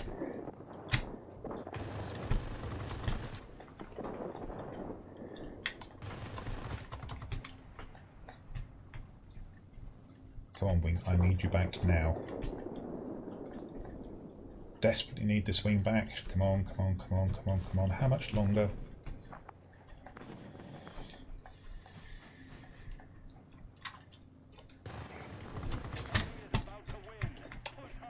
Unfortunately, this is Bristol 146 has delayed me sufficiently, along with the wing being knocked out. And I can't afford to die here. I need to replenish health, and I will have to go and attack. Actually, defence might be a better idea. We're going to lose that garrison. I'm going to have to go back and try and retake it, but now I've got very low health. I've tried really hard here again. It's the right one to go to because it would have taken much longer to fly to the enemy garrison. It's just a shame they've got it. Somehow or other, I've got to find a way of taking this really quickly. It's going to be tough. 11 seconds. I can't shoot or destroy anything really yet. Don't shoot him down. Don't shoot him down. Don't shoot him down. Don't shoot him down. Don't fly into him. Okay, now you shoot him down. Shoot him down now. And you know why I'm saying this.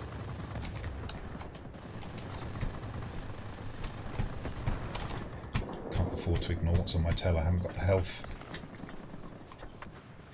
I'd love to deploy my rockets and bombs, but I've got to try and get this fighter. It's a Hurricane. I should be able to outturn him. It's an AR-80 actually.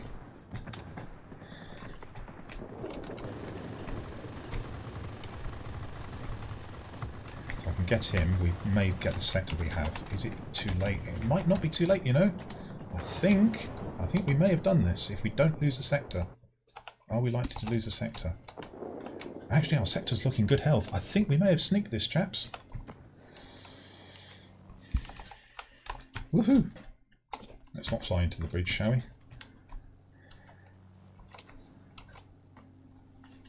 Tough battle, but an excellent result.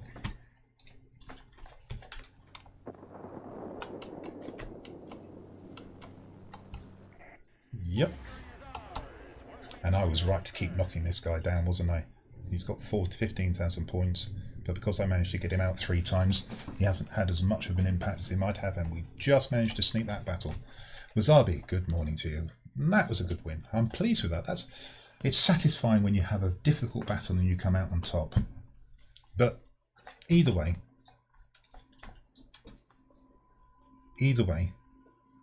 if you lose a battle like that but you've made a good contribution, you still feel satisfied. Pleased with that one. Snatched that one away from the enemy by a combination of good tactics and some opportunistic play.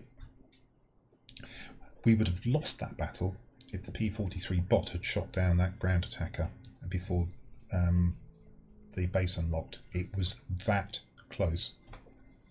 And we've just completed a 10 token mission on top, which is helpful.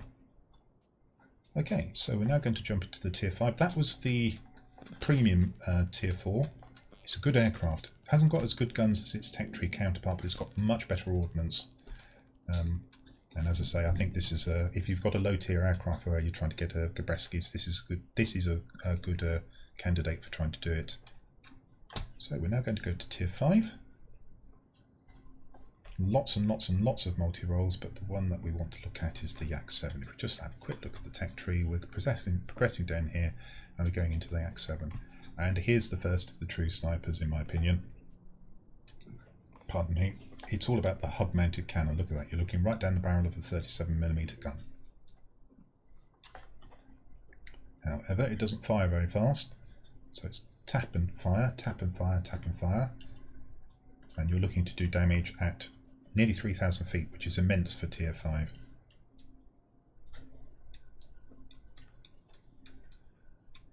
Let's see how it stacks up against its Tier 4 counterpart. Remember, I've got this aircraft selected, so negative numbers will indicate an increase in armament. We've got 10, which isn't too bad for Tier 5, but of course it's all about the methodology here. The bombs and rockets, you've got rockets, but they're fairly incidental. One gun emplacement probably at the sector if you get the opportunity. So 5 ability goes up for a Tier 5 aircraft. Your speed is much greater, but then you're going to need it. You lose manoeuvrability quite considerably. You don't want to be engaging in turn fights. There is a point I'll make about manoeuvrability in a moment when I come to consider how I've set this up. And your altitude performance has gone up. It's still not great altitude performance for Tier 5, but it's much better than the Tier 4 aircraft. Look at the service. We can see that very little of this is specialised. Now I've got a polished skin here, and frankly, I'm actually going to go and build this for maneuverability so I get more time on target. So let's put on a lightweight airframe, which I will probably have to buy. Oh no, I've got 3. Ooh, shall I put that on? That would be a bit of a waste in my opinion. Got an improved lightweight airframe. Improved reinforced bolt carriers to improve the burst length. That's an interesting choice. I'm going to have a think about that. What characteristics do you get on that? Cooldown? You see, the advantage of having this is that you can get better cooldown when you get it to the bonus characteristics. They're greyed out at the moment, but if you cast your eye down to the first greyed out bonus characteristic, 5% cooldown, and then for the next level of equipment you've got another 10% cooldown, that's probably a good thing to have. I'm going to have a quick look at the other pieces of equipment as well to see what I'd really like here. It's a long time since I've flown this aircraft, so I haven't got it set up. What we will do for a start though is enhance the gun. You need as much accuracy as you can get. I won't do any calibration because that's boring and I don't like gambling anyway.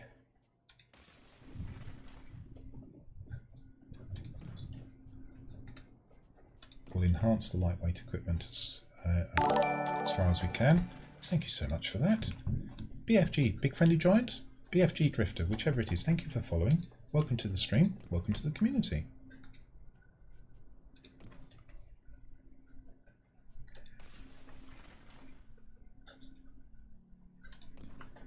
Okay, we can still enhance these. I've obviously accumulated a stash of materials.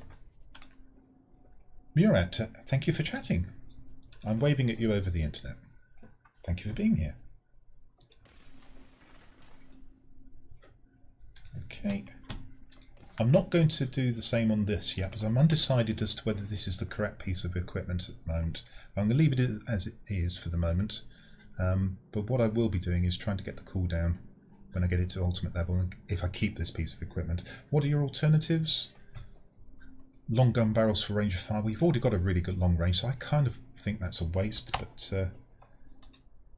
and the gas operated action. Again, there's an argument for having a faster rate of fire, but you lose the cooldown characteristics. And I think the reason I've got this mounted is because I've got the cooldown characteristics available.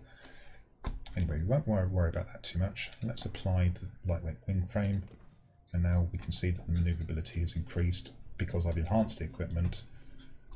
And if we just go back and see that the reduction in the manoeuvrability against the Tier 4 is now only 17 as opposed to 22 as it was previously. Okay, let's go and fly the Yak-7 and let's see if we can snipe things out at 3,000 feet. Min-max the accuracy, absolutely. You're possibly right about the long gun barrels. As you can hear, I'm quite undecided about having the reinforced bolt carriers, which is, I like the cooldown, but I'm not convinced that's the right piece of equipment for me, even for me, and that's why I haven't enhanced it, because I'm not sure it's what I'm going to keep on there.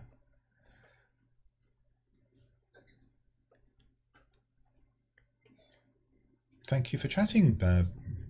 I'm just going to say BFG Drifter for the moment until you confirm it's Big Friendly Giant, or otherwise I'll just call you BFG. That's easiest, isn't it?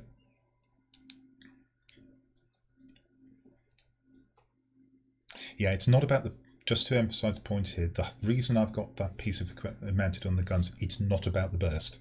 And Cleeks is right in his comments, in my opinion. It's those cooldown characteristics that I like. Okay, so we're in a Tier 6 battle, I can tell from the map immediately, so I've already got my work cut out for me. I haven't got terrific altitude performance, however the military base is important to take, and I do have some rockets, so I'm going to see if I can take out a gun emplacement and perhaps snipe out one of the heavies. P-51s, altitude performance massively superior to mine. The heavy, of course, clearly very powerful puncher. We haven't got an XP-54 against us, which is good. I'd say we've probably got the advantage in aircraft, depending on the pilots, of course. Let's execute my plan, rather than go to a garrison. Let's go and see if we can take out a gun emplacement. I know exactly the one I want to do. It's going to be that one. I should really check the range of the rockets before I go into battle. Otherwise I end up waiting too long to fire my rockets. The range of the rockets is not the range of the guns, and it's the guns that actually begin to highlight the target, so that's 4,000 feet, that's too far. I want to get to about 3,000 feet or thereabouts, I think. Something's already taken out the gun bit for me, so... Good, right. Now, can we snipe? Don't want to climb too heavily in this aircraft, otherwise I'll stall it.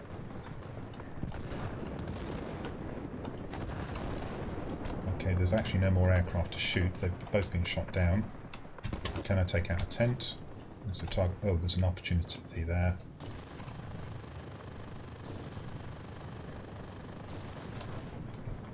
And I actually destroyed that target, which is what flipped the base to us. Okay, good news.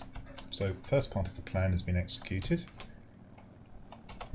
Let's contest the middle, because that gives easy access to everything.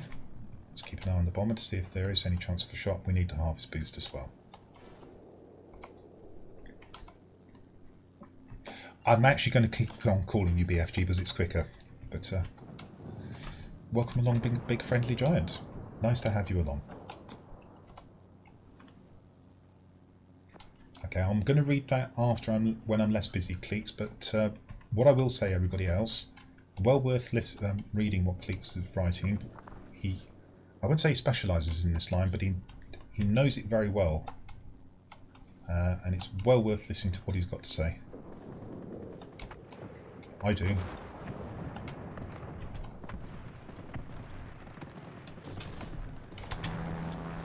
Let's pick on this one.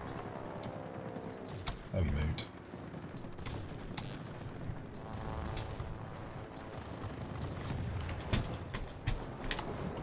Okay, I have actually got rockets back, but I think it might be a little bit of a waste to use them. I actually hit the Spitfire there. I didn't hit them the second time because I lined a shot up incorrectly. Patience.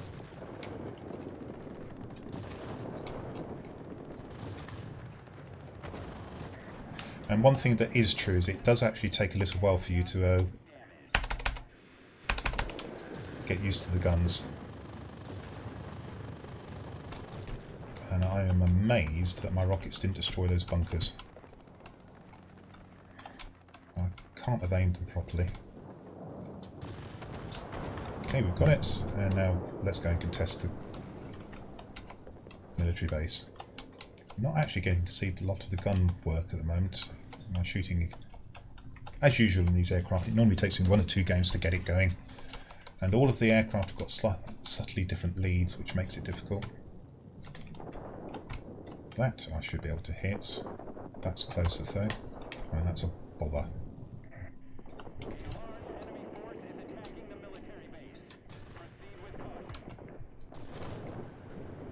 You see the flight time of the gun there. I think this heavy's actually coming for me. And I was right. It's not a heavy. Oh, that's got to hurt.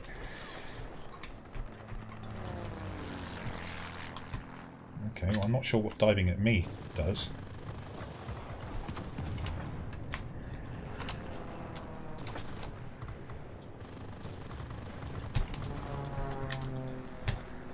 Okay, let's try and snipe this guy out. No, I can't because the heavy's come back. Oh no, is that the Hurricane? Or was that the Spitfire? And I'm dead. I wasn't allowed to concentrate on the P-51. And unfortunately you do need time to line up your shots. This is not an aircraft to take into a full furball. That wasn't a furball, but it turned into one. Okay, so we'll head centre, and then we'll head off to the military base again.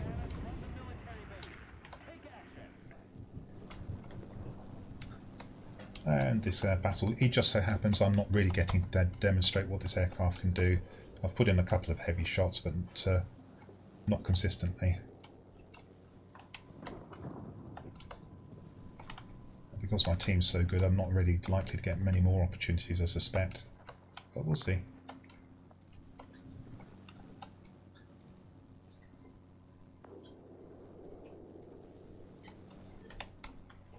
And patience is all. Cleeks again is giving very good advice.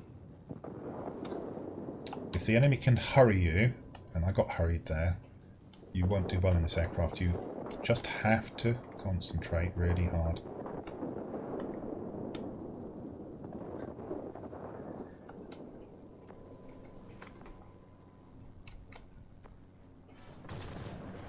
Like that.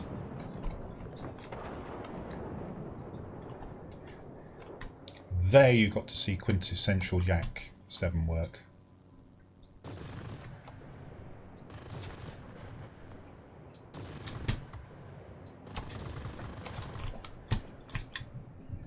Set him on fire.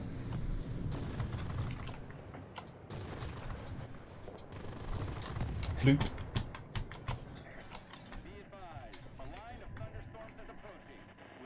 Not really a defensive aircraft, this.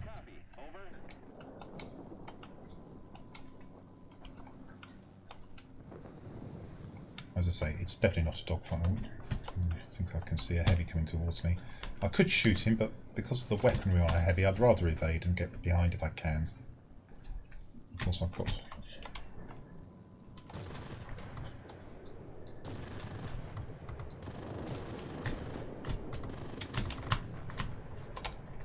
And his problem is that if... He ought to run, but I've got a long range, I'll still be able to hit him. Well...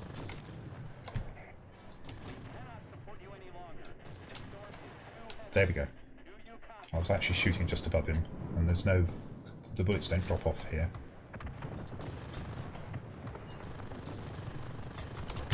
And I have got smaller caliber weapons where I can finish him off as well.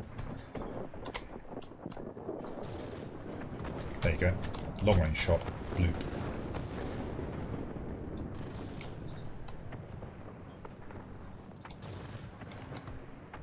Hit him. Shot behind him.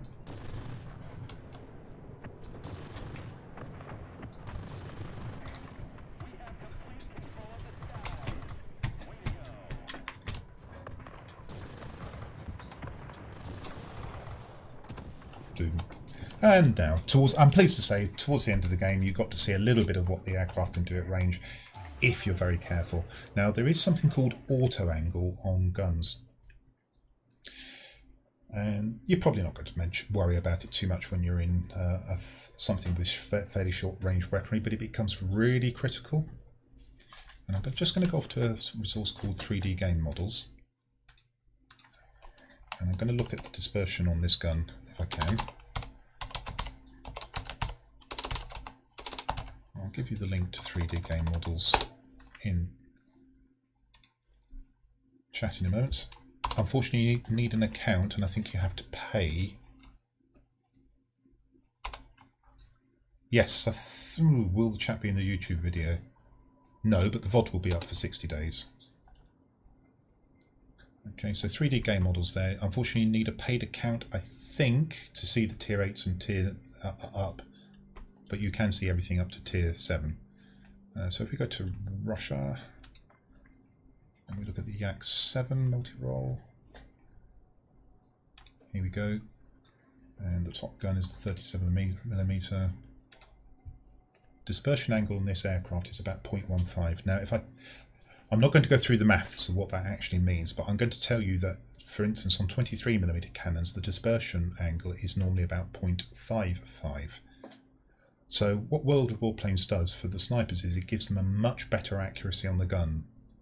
They also give you a slightly better auto-aim angle, and I think what that means is it's 2.5 in this case.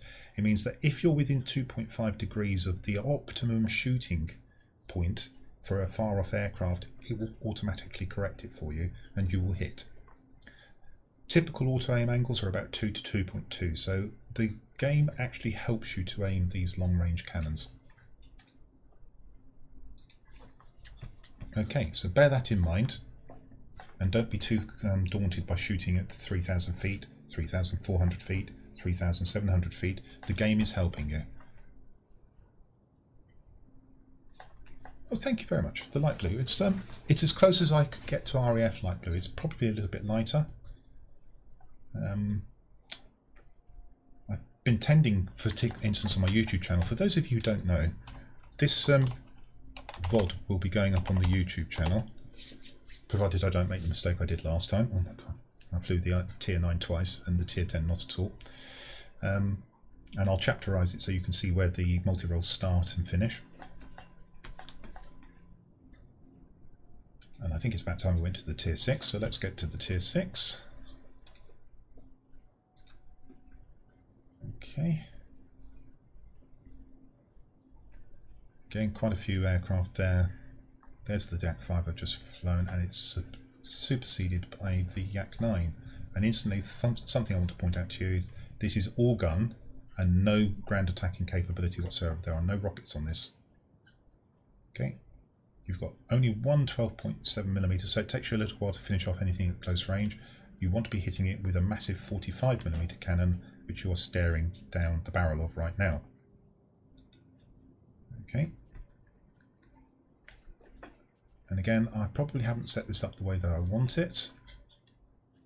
In fact, I've got improved gas, and that's probably the last choice I would put on now. I was thinking about it. Let's stick on some long gun barrels. I'm going to follow Kleeks's advice, and let's enhance that. If I can, I can't. I've actually run out of materials, so let's enhance the manoeuvrability where I can.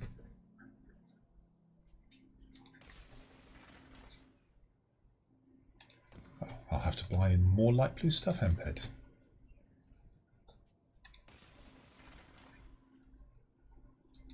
There we go. I've enhanced this. Oh, actually, I haven't. Let's do that again then.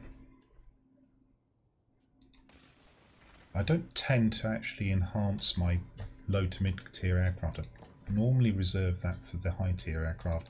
It will come eventually. So what we've now got is an increase in range. You've got another 700 feet or more, in fact 750 odd feet extra range on this 45mm cannon. So it really pays to try and get this accuracy up. And whilst we're on 3D models, I know I haven't actually shown it to you on screen, but we're now going to go and have a look at the Yak-9, see what the top gun gives us. Okay, again, auto aim angle 2.5, so you will get that assistance if you're within 2.5 degrees of the optimum shooting point. I believe that will auto correct for you and put you on target. That's my guess of what auto aim angle is. The dispersion angle again is 0.15, so you've got a very accurate gun. If I just tell you what the 12mm is, for instance, the dispersion angle on that is 0.6. That's not unusual for machine guns, and cannons are often about 0.55. Okay. So if you're improving your accuracy, that's actually what I think you're doing. You're reducing your dispersion angle, and basically at any distance it means that the bullets fly in a tighter circle. Okay, that's well, you've looked at this for long enough. You can see how I've set it up, so I won't go through that now. Let's just apply it so I don't lose my changes. And let's just do a comparison with the Yak-7. Of course, it's now beginning to become severely affected by, considerably affected by what equipment and what skills I've got on the pilot. But just for comparison, the Garment has gone up by 3. Bombs and rockets, I've mentioned this has got no ground attacking capability, so the Yak-7 is better in that regard, but then it's not a great ground attacker.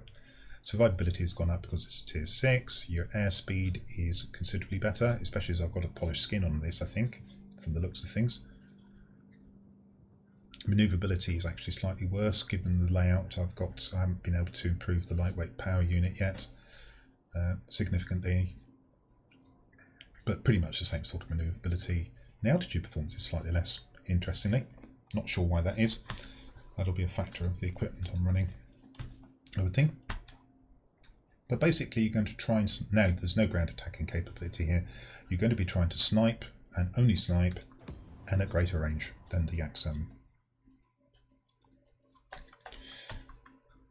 And that's pretty accurate, I would say, Kleeks. Yep. The extra machine gun on this is, you're not going to really do a lot with it. So this really is a sniper. And if you get into a dogfight, you're going to basically lose, unless you're on something against something like a ground attacker.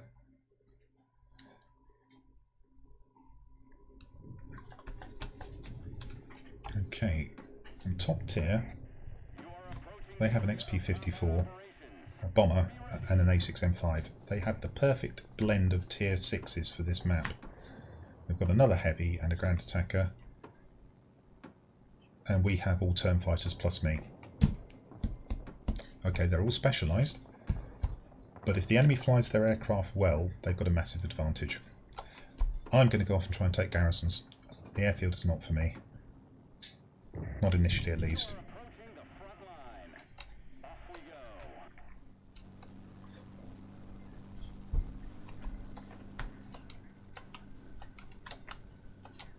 And I am really regretting the lack of rockets on this aircraft right now.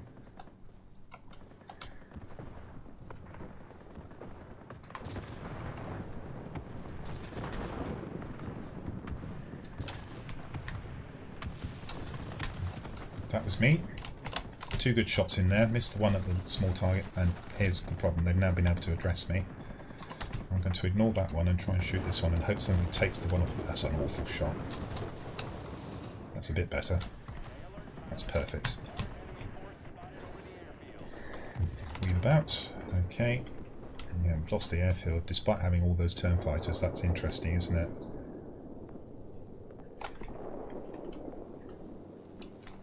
Let's go off and see if we can get this sector.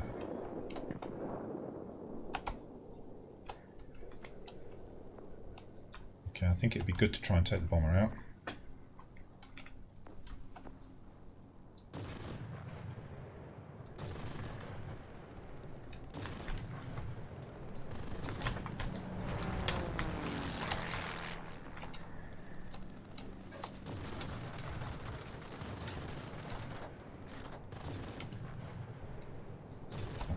Concentrate on him anymore,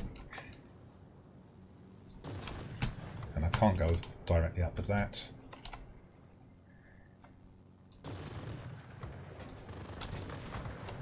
There we go. I know what you're trying to do, bomber, but I think this is probably one aircraft where you probably shouldn't have done that. Boom, you moved just as I fired.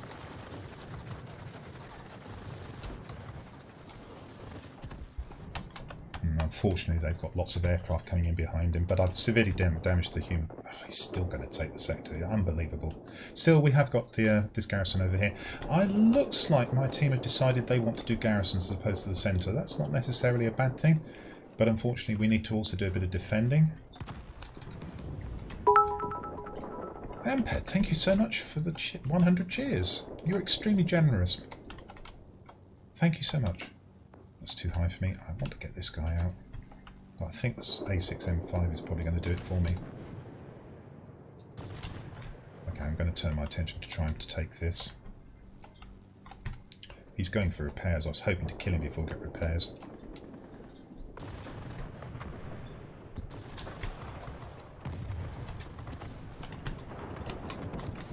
Ooh, that was close. Oh, you're coming right. Oh no, you're not coming right at me. You have to remember shell time on this. You actually might be on target, but you won't know for 3 seconds. Good. Just hope that bomber didn't get repairs. It looks like he probably managed to sneak in and do it. Okay, we're off to the garrison. Despite having all those turn fighters, if my turn fighters don't want to go to the centre, I definitely can't.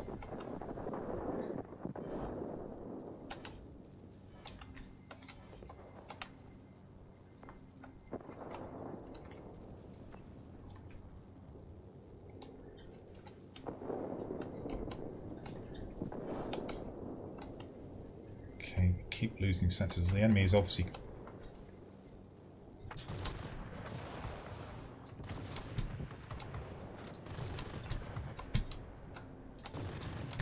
not stupid enough to let us just take all the garrisons.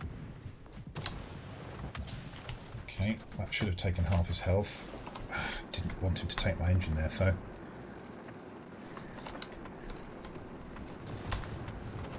Ooh, okay. That's what happens when you get the shots right.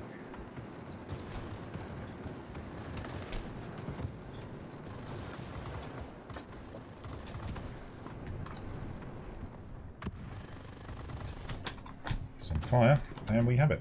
And we've now actually taken the airfield. So, however, our garrisons are not so secure. Oh, we've lost both of them in quick order. I was about to say we're in danger of losing 2 garrisons, and that actually took them before I could say we were in danger of losing them. And our problem is we haven't got anything to stop the bomber. Oh. If I can avoid him, I can't avoid him. That's really irritating. I'm not sure why he's out flying there, to be honest.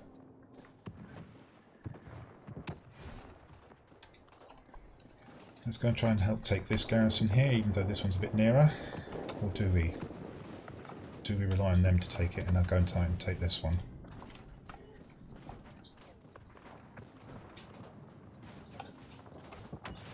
What a long respawn. I'm going to hope that the bomber and ground attackers can take the other garrison, and I'm going to try and take this one.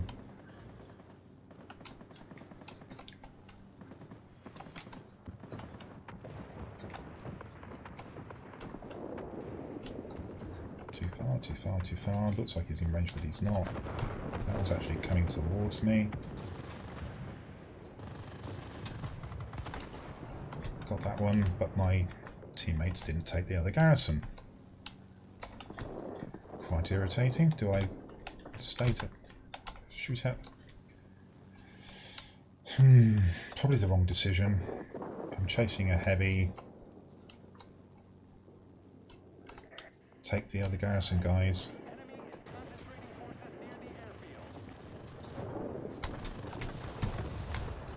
My gun is bigger than yours. Thank goodness I hit him, though. Still haven't taken that garrison. Go off and try and take the other one. Not unusual for bots. They finally have taken it, though, so that's good. I was beginning to worry they weren't going to take it at all.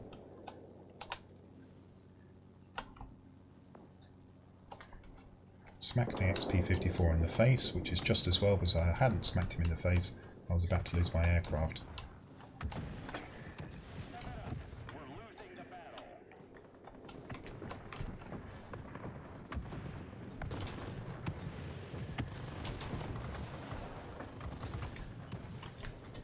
Would have liked to have killed him there.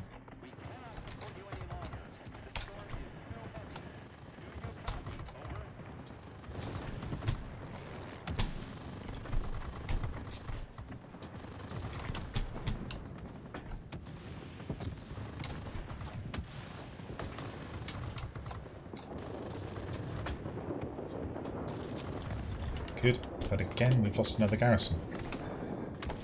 Just can't quite get enough sectors. We're going to lose another garrison. That bomber has made all the difference. The one I failed to kill at the start.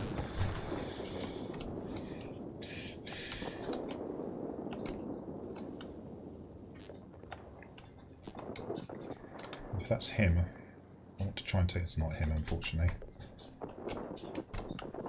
Can we take the airfield? Maybe I do have to go to the airfield. It's hard to say what to do here.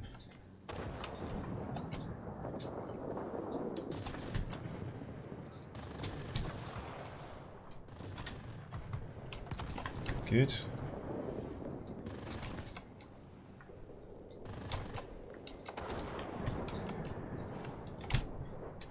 No, come on, concentrate on the right aircraft.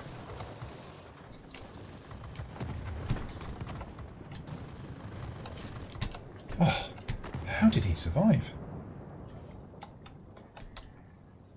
And the bomber has made the difference. None of us have been able to knock him down. He's actually kept taking the garrisons and stopped us from winning this game.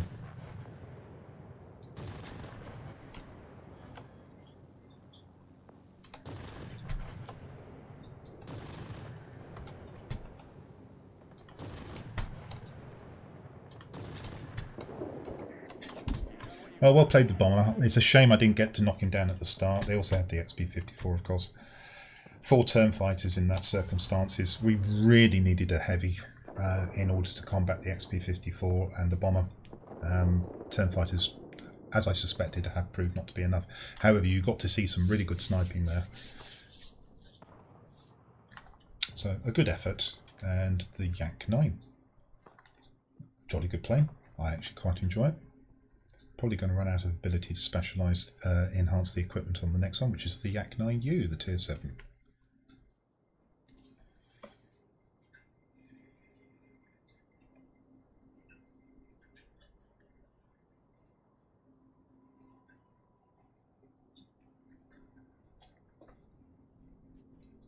Okay, so just a last quick look.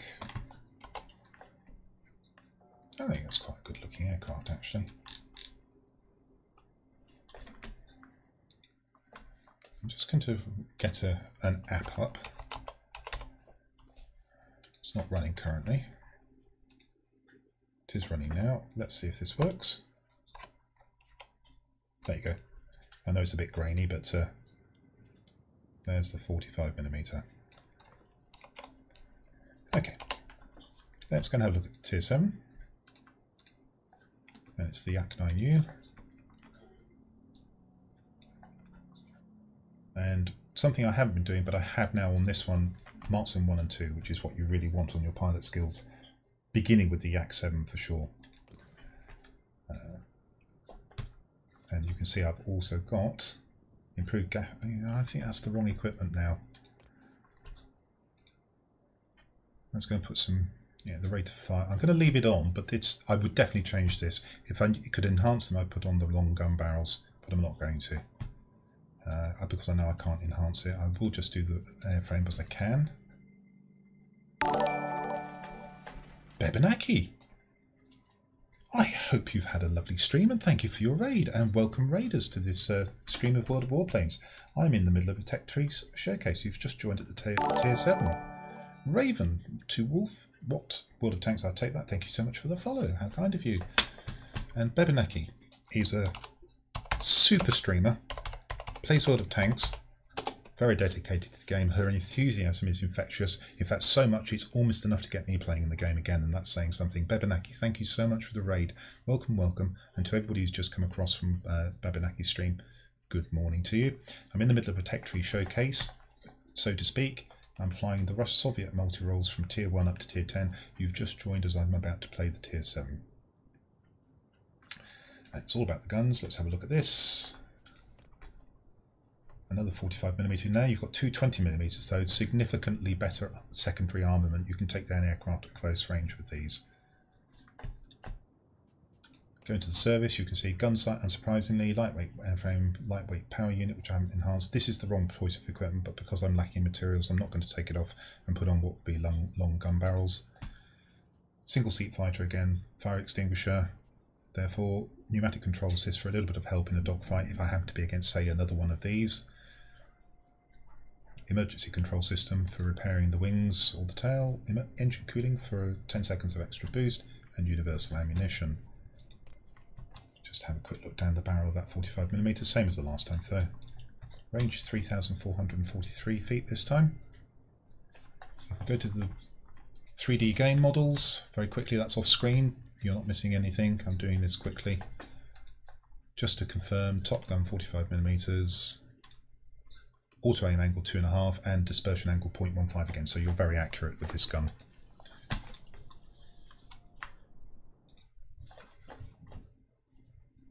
Tassos, lovely to have you along. That's fine. Your puppy wants to fly. Pop them in the aircraft. The only problem is it'll be in there with a cat.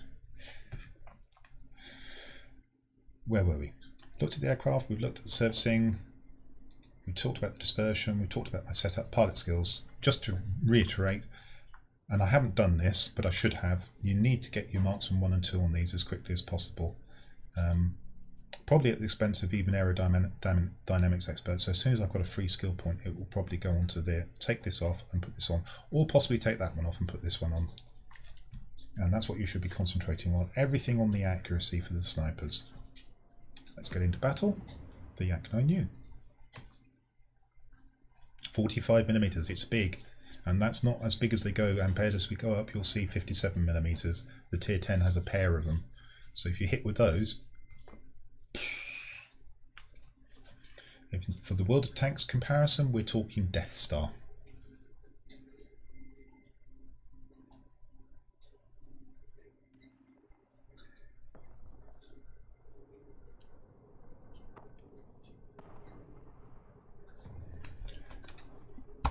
Clearly the command centres and the military base are most important here. However, I am bottom tier, so I've got to watch myself. They have a P-80 jet. They have Pravi and Raka in a pair of heavies. Do we have any heavies? No, we don't. So we're in awful trouble here, because these two know exactly what they're doing. And an I-260, also a sniper. It's the tier 8 sniper. And you'll be seeing that when I played the tier 8. This is a very, very bad matchup.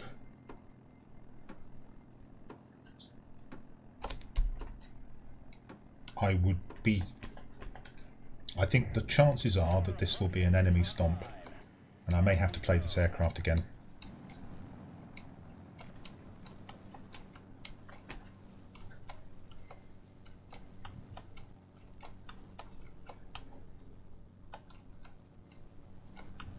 So let's see if we can snipe out at the command centre. I expect the military base will have fallen before I even get there.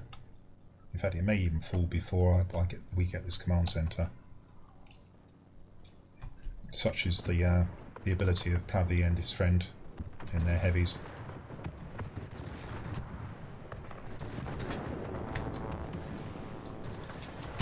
And that's the first big cannon hit.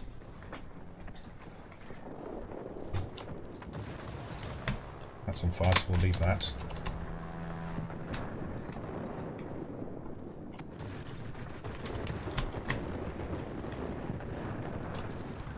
And that's the second big cannon hit.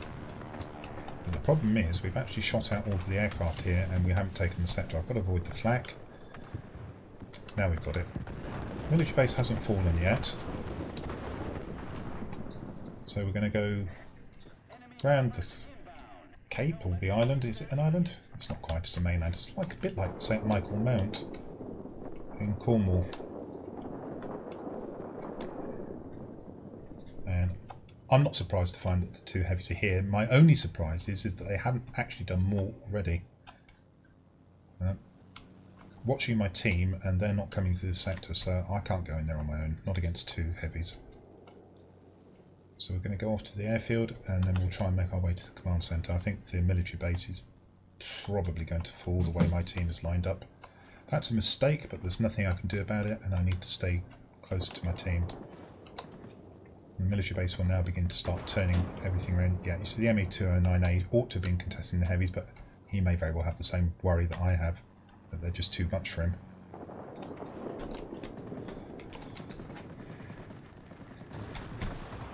That's a big hit. That's a big hit too.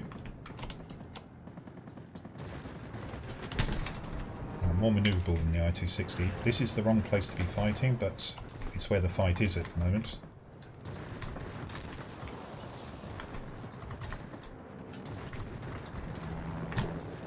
Okay, finally got him down. And where we need to be fighting is either at the military base, which I can probably now do. Let's take out the Typhoon first.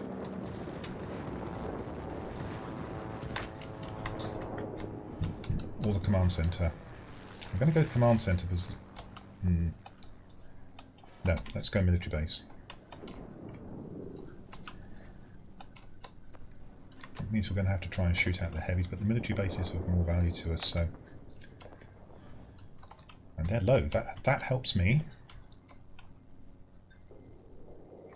And one of the heavies is coming in.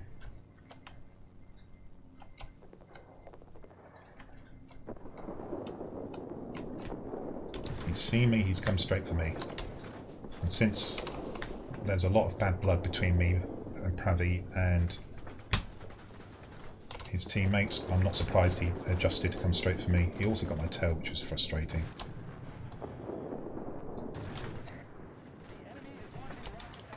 And the problem is I do not want to turn for this. That's what Raka is waiting for. He's waiting for me to be engaged and then he's going to come back.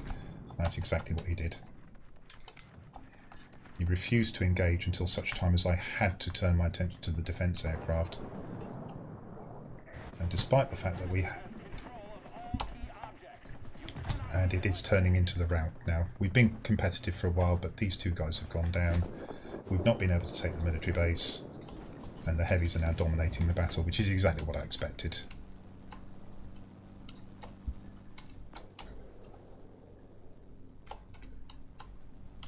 we'll have to fly this again. We'll have to give ourselves 90 seconds so we don't run them into them as well. And those are a pair of tier 10 players who like to pad their stats by flying at low tiers.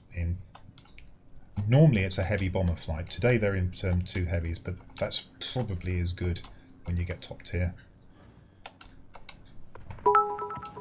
Good players, but very weak-minded. Thank you so much for that. Is that Amped Slayer again?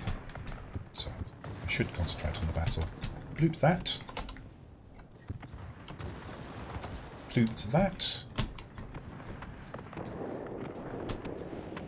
Heavy's coming.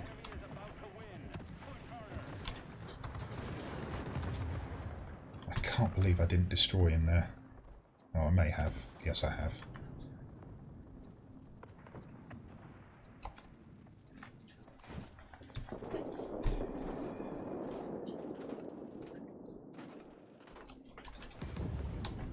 And as I say, both of them like to pad their stats by playing at low tiers and overpowered combinations of aircraft. I think in dozens of games I've encountered him, I've only ever seen Pravi fly on his own once. He will not take the chance of flying on his own. I don't know why. He's actually a very good pilot, but he likes to stack the game in his favour. And we've had conversations about that, and he got very angry about it, and that's why there's bad blood between us.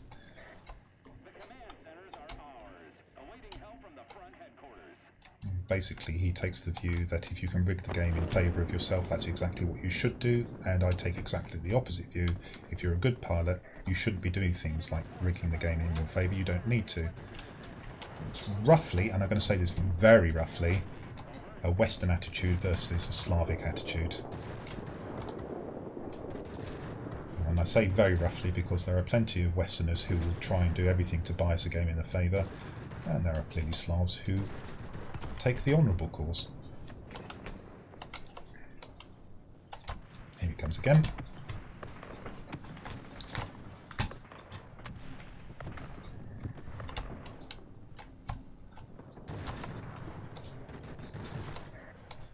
And the funny thing is, of course, he probably enjoys shooting me down because he's that type of person, and I find him just irrelevant.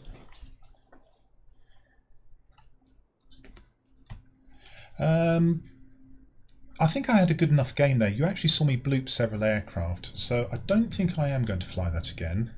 I did call out at the start. I felt that probably wouldn't go well. I was right, and I wasn't surprised. But I got to do enough there to show you that the 9U will absolutely decimate aircraft.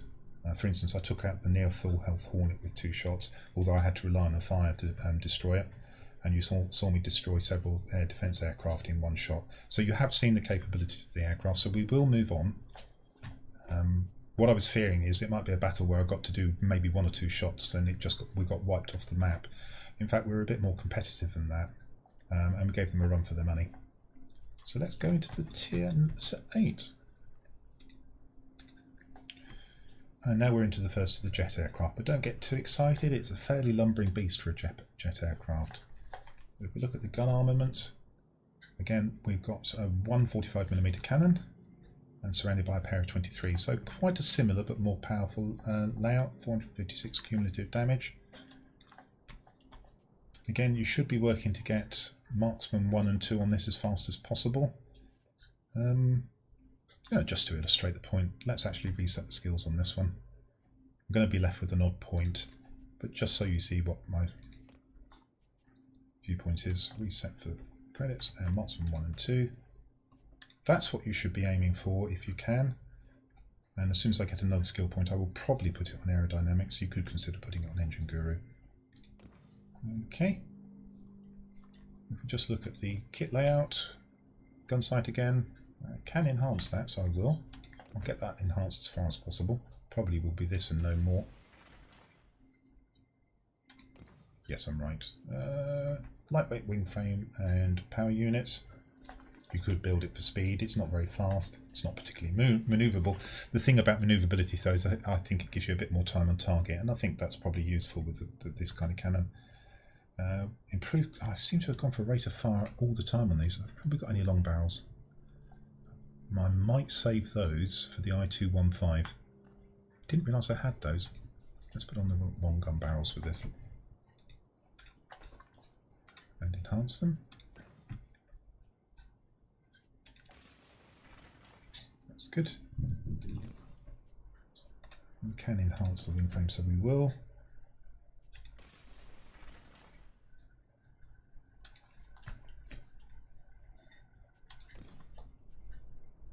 In fact, we can continue. I'll answer the questions in chat in a moment. I will actually pay attention to chat just before I go into panel, so please be patient. Okay, that's up. Let's enhance those a bit more. I can actually do the polished skin, so I probably will.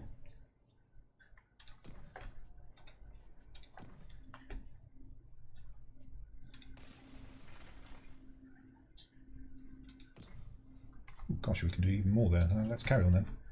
I'm probably scuppering myself for the tier 9 and 10s, but not to worry.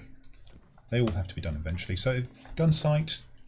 I've gone for manoeuvrability here because I think it gives it a bit more time and target. I'm taking Kleeks' device and putting on ultimate long barrels. Probably not the right choice for the next one though. And a polished skin for a bit more speed. And consumables, my standard layout. Single seat plane, so a net fire extinguisher, pneumatic control assist, engine cooling, universal ammunition, and improved fragmentation. Let's apply all that before we lose it. Now you can see that the range has gone out to 3,787 feet. If we just run the comparison, we can see that the gun armament has gone up by a mighty 6 points. The Yak-9U is 6 points below. No bombs and rockets on this. Is that because I haven't mounted them? Just double check that. Kleeks, I know, tends to take the ordnance off, and there are occasions when I think, I'm glad I took it off, I get a bit more speed, and there are other occasions where I think, oh, for a bomb to take out a gun emplacement. I'm not quite sure about that one, but Kleeks has got very pronounced views on it. Survivability has gone up quite a bit. Airspeed, fairly big improvement, but it's not a fast jet. Maneuverability is much better on the Yak-9U, bear that in mind. Altitude performance has increased a bit, but not enough to go up and contest high-flying bombers, that's for sure. Never will in these aircraft, probably. The Su-9. There will be another aircraft that we fly at Tier 8, which will be the I-260, and we'll have to take a look at that in a minute as well. Okay, so let's just turn to chat. Okay. Okay, so Kleeks is... well, that's the game, unfortunately. I've just run into Pravi and Raka, which is never pleasant, because A, they hunt me down, and B, they're always in overpowered flights. So it happens. Thank you for the cheer. It was you, Amped Slayer. Thank you very much. My first tier 10 Viking. I think it was one of the following two. I think it was the KI-1623, the Japanese fighters, because I specialised in turn fighting. I didn't bother learning the other turn playstyles, much to my detriment, and that's held me back for a long time. And even if it wasn't, it was the Yak-30, and all the same comments apply. And Kleeks is actually just confirmed what my opinion is. If you build for manoeuvrability, you get more time on target. And let's just look at the bombs. And okay, so there are bombs, and in fact I have actually got them mounted, and I'm going to leave them on. I find myself regretting not having them in some battles and regretting that I've got them in others. It's 6 of one, half a dozen of another, as we say in the UK. So let's get in with the Su-9 and let's see if we can snipe at 3,787 feet.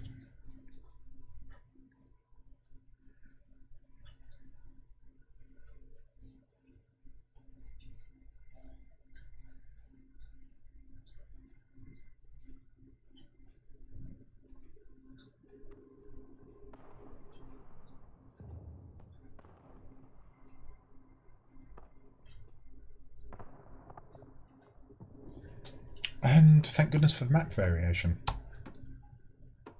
We have exactly the same map, just the other spawn this time. I'm bottom tier again.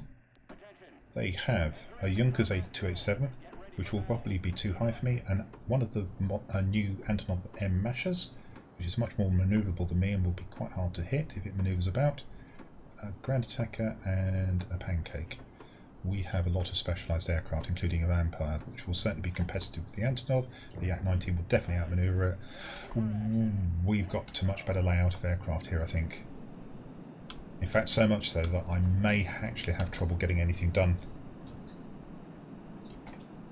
Nonetheless, let's see what we can do. I'm going to try and save the bombs for the military base. The Yak-19 is going to the command centre. That's a good decision, actually. The airfield is not so important on this map. Now, I seem to remember that the lead on this is rather different.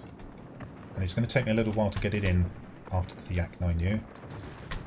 Well, that was just a plain horrible shot anyway.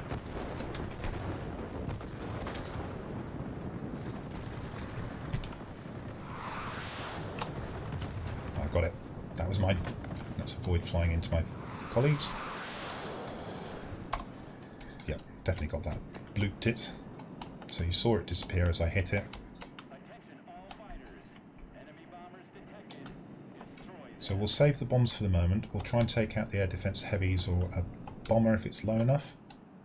Remembering that the altitude performance on this is not great. Actually, I need to concentrate on the heavy first, probably.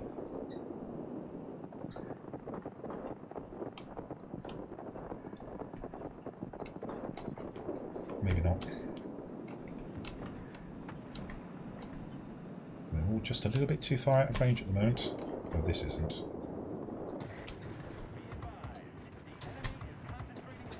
This would be a good thing to get out as well. Unfortunately, I've got something on my tail, so I can't afford to. The heavy, perhaps? Oh no. Oh, he moved just as I fired, of course. They got the military base. That's actually surprised me. Let's go and kill the ground attackers and the bomber. Oh, that's why they got the bomber came in low.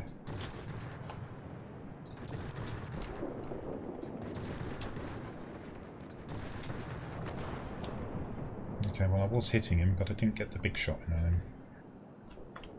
Oh, you've killed him too early. One of my major frustrations, that. Players killing ground attackers that have hung around in sectors too early.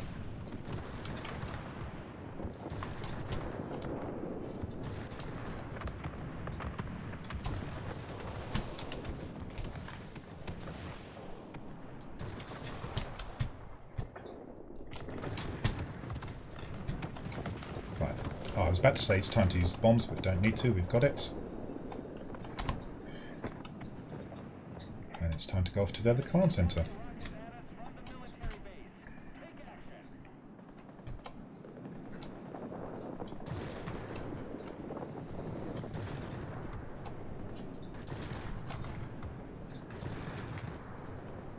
I can finish him off with the 23, so I will.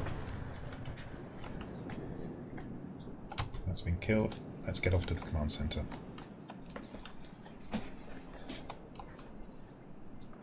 Well, at the moment the battle's not going the way that I would expect. Let's see if we can swing it by getting out these air defence aircraft. Thank you. That's a very nice wish. Thank you so much. I'm struggling to pronounce your name. Titerai?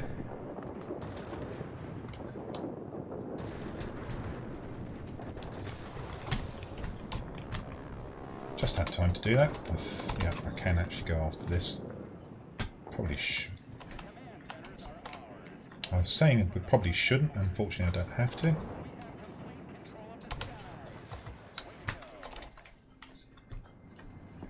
That's a bit unfortunate. I did hit him, but he managed to get 2 clips in on me.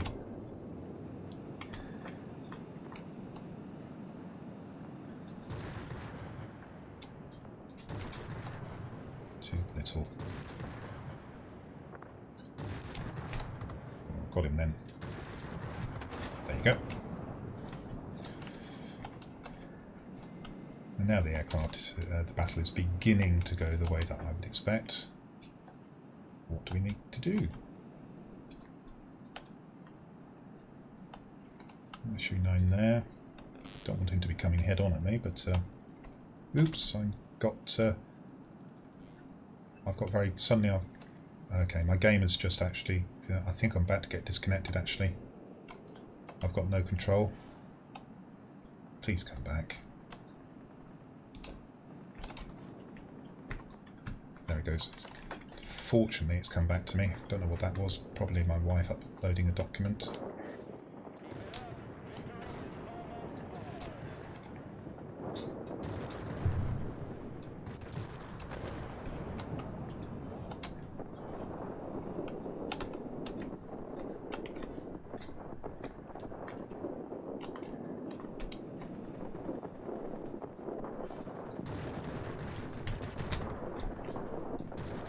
the cans landed.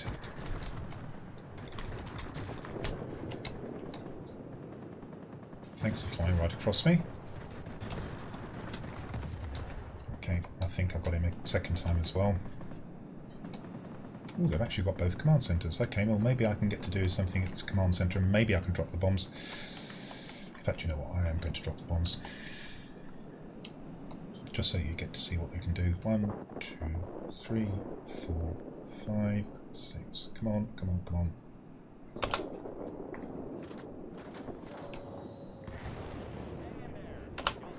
And the answer is not really enough.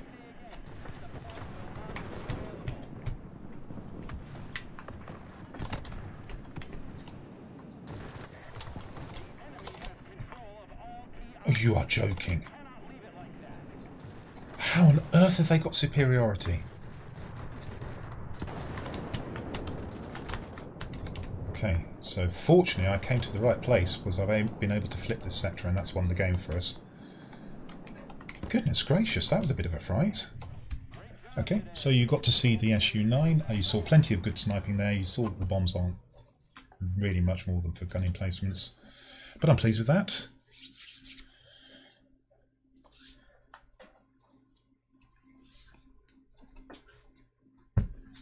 The Su-9. And now we come to something slightly different, which is a surprise to me, and it caught me out last time on stream. But the I-211 is not an out-and-out sniper, and that's the Tier 9. And you'll see why in a moment. Well, actually you won't. Let's just take a side step first, and let's go into the I-260. This has no ordnance, this is a pure sniper. I'm going to stick a good pilot in.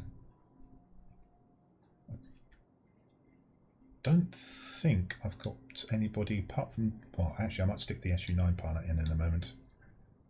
I'm actually looking for both marksman skills. Really? That's one of them.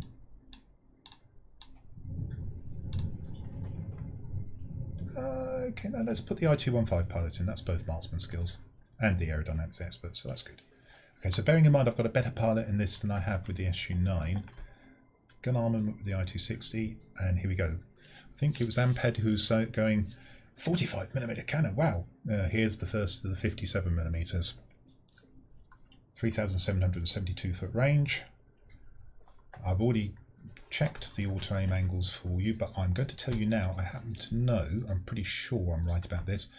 The dispersion angle on this gun is actually even better than 0.15. I think it's 0.12. No, I'm wrong. It's 0.15, but it's still very good.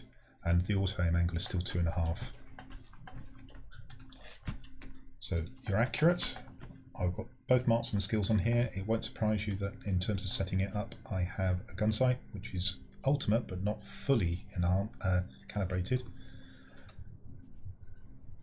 I'm probably going to take that injection system off and put on a lightweight airframe. Let's just enhance that as far as we can. The polished skin can remain, but I won't concentrate on enhancing that. Got the long gun barrels on. This is under the influence of cliques, although I need to do something about the bonus characteristics. I'll discuss that with him. Let's take that off. I am going to put a lightweight airframe on. Power unit, I beg your pardon. Oops, I don't think I meant to do that. I think I need to buy one. I think I took that off another aircraft. Oh no, no, I did take it off another aircraft. I can't improve it, but we'll live with that for the moment.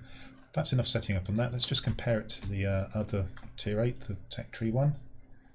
And the gun armament is effectively the same in terms of its rating, but there's a wealth of difference between the 57mm cannon.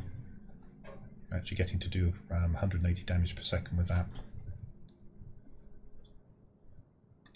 Just go back to the Su-9, the 45mm is doing 150, so your big hits are bigger with the 57mm cannon. Got the 223s as well to finish off aircraft at close range. Let's just go back and get that comparison up. Bombs and rockets, obviously the Su-9 has got them, this one hasn't, so it's much better. Survivability is slightly better. The way I've set it up, airspeed is slightly worse though. The manoeuvrability is slightly better, but not anything you notice. This has got better altitude performance, which is not really something I've clocked before. So that means you've got more. They've compensated for the lack of ground attacking ability with this aircraft by allowing you to get up and shoot bombers, basically. Yeah, that's pretty much a tank round. And as Cleeks is advertising in chat accurately, it hits like a tank. Well, he says truck, but I think we're going to say tank. So it's about the nearest thing to the A10 Warthog, I guess, in the game. With the possible exception of the I-215 itself, the Tier 10. Let's see what we can do in this.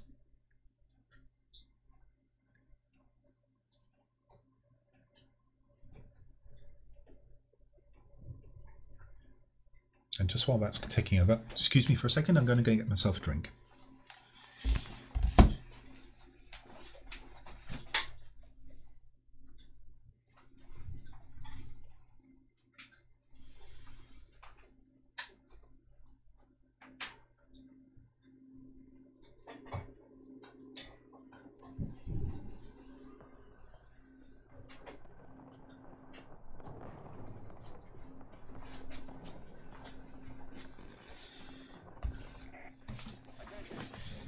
Okay, here we are. Whoops. Knock that hat off. Ooh, we're on the wrong side of the asymmetric map. That's not good.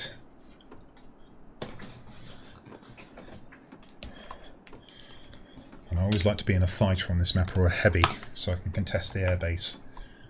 At least we're a top tier, but they've got a Vampire, we've got a Spitfire. They've got a ground attacker. Oh, we have the bout netter to do. I suppose that's nout better to do, which is nothing better to do. Nout being dialect English. We have another bomber. Okay. Let's secure the garrisons. Let's see if we can then do some work at the airfield. Where's the other one? Over there, okay.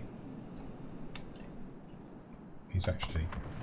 This is the one I'll come to bear on first. I missed him. That's annoying.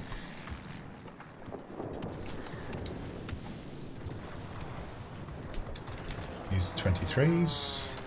Swing back. Can't actually see him, but I hit him nevertheless.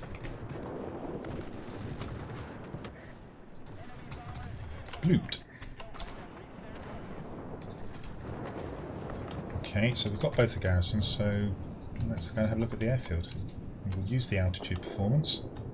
We're in the yellow altitudes, but not too much of a worry at the moment.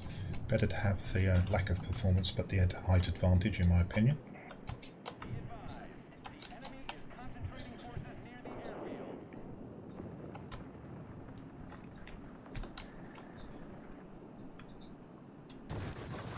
Yeah, you know. That bot suddenly realised what it was facing and tried to dodge. Too late. Shall we go and see if we can do something about a bomber? Actually, the other one's right in front of me, so...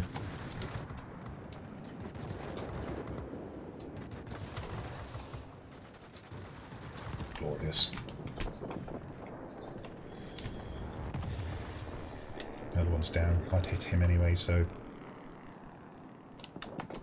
All good.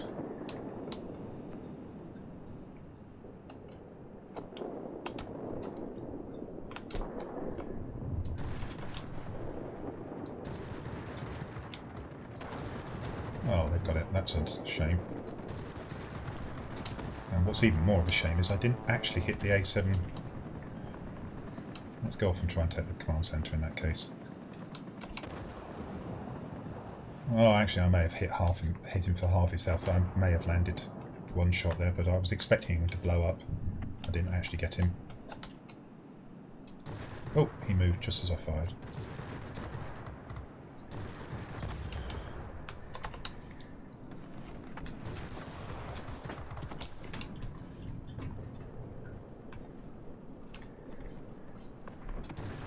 Please. Well, he's on fire, so that's good news. Trouble is he's now coming for me, so I need to pull him away.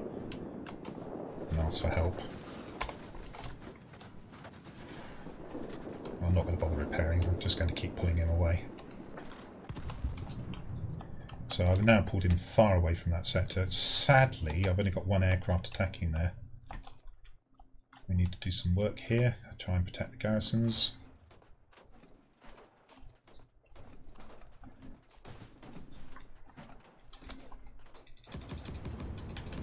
Battle button, please respond.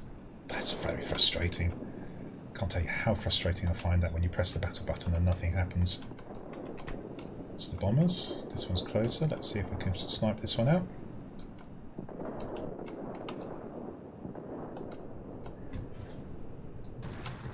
He moved just as I fired.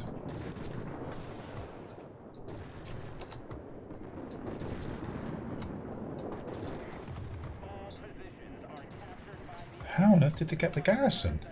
Not this one. I understand why they got this one. I was actually shooting at the wrong target. I should have gone for the ground attacker. But how did they get the other one?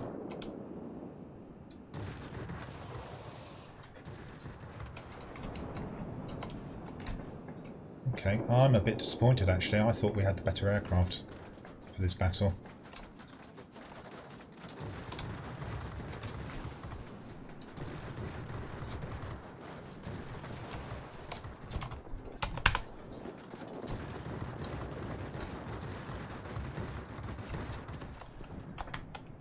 Distracted there. I'm trying to figure out how we've lost all our sectors. Oh, we never bothered to go and attack the command centre that I attacked.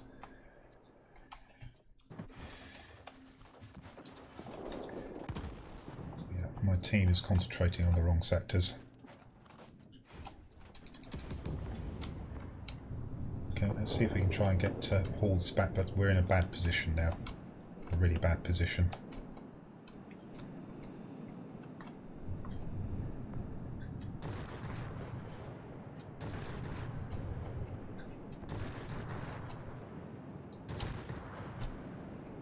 These are quite difficult aircraft to hit, as I'm demonstrating.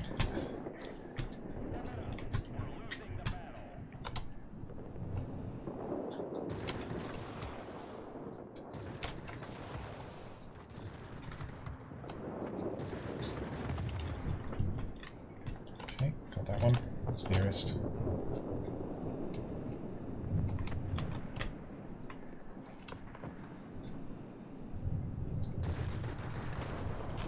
Didn't miss that one. Come on, guy, finish him off. How have you not finished him off yet? Right, so we basically need superiority. Now, we might get it, but we've got to hold the airfield as well.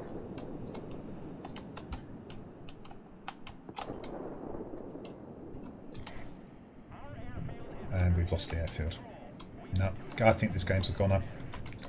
I'm actually a bit surprised. I made a mistake not taking out the ground attacker when I could have. I went concentrating on the bomber.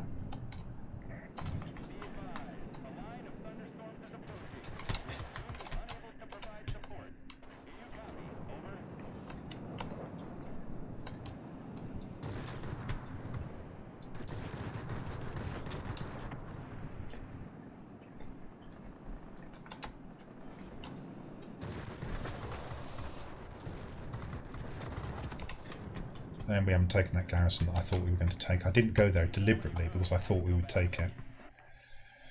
Okay. Well, it looks like he jumped out of the battle. Possibly. No, actually, to be fair, RB-17 wasn't as effective as I could have wished for. I'm actually surprised we lost that battle. Just the wrong places at the wrong times. I'm not sure I could have stopped that garrison from falling, to be fair. And the other thing I did notice is I went off confidently to the command centre, only to find that nobody else had come with me.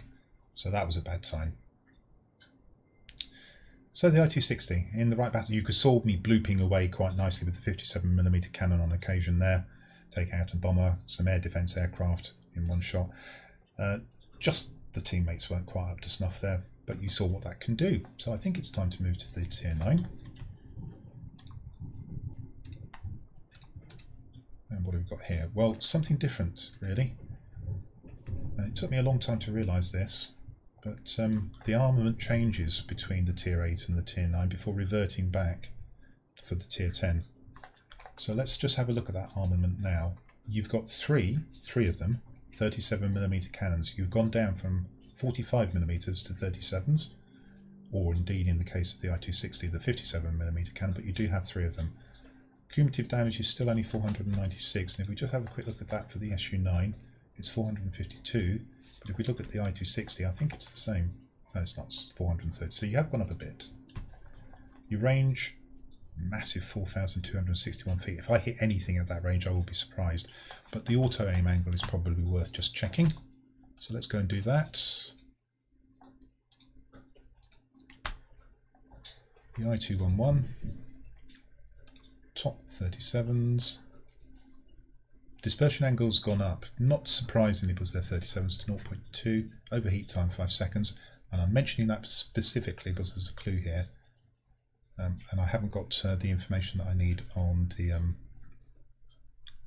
auto aim angle, but not to worry. This is not a sniper, or it's kind of a blend of a sniper and a short burst hard-hitting aircraft, like say a Horton 229. You can probably get 2 or 3 shots out with this, and in this case it is worth, that's the wrong equipment this time, that really is one where you can get the burst length, reinforced bolt carriers sorted out and purchased, and I think this will actually help, especially with the cooldown, if you can get those characteristics. I'll show you what I mean about bonus characteristics in a moment since we're on that topic.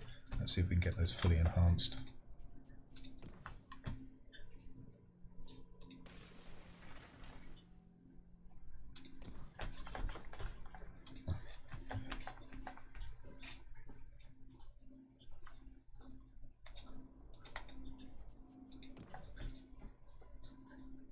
Okay.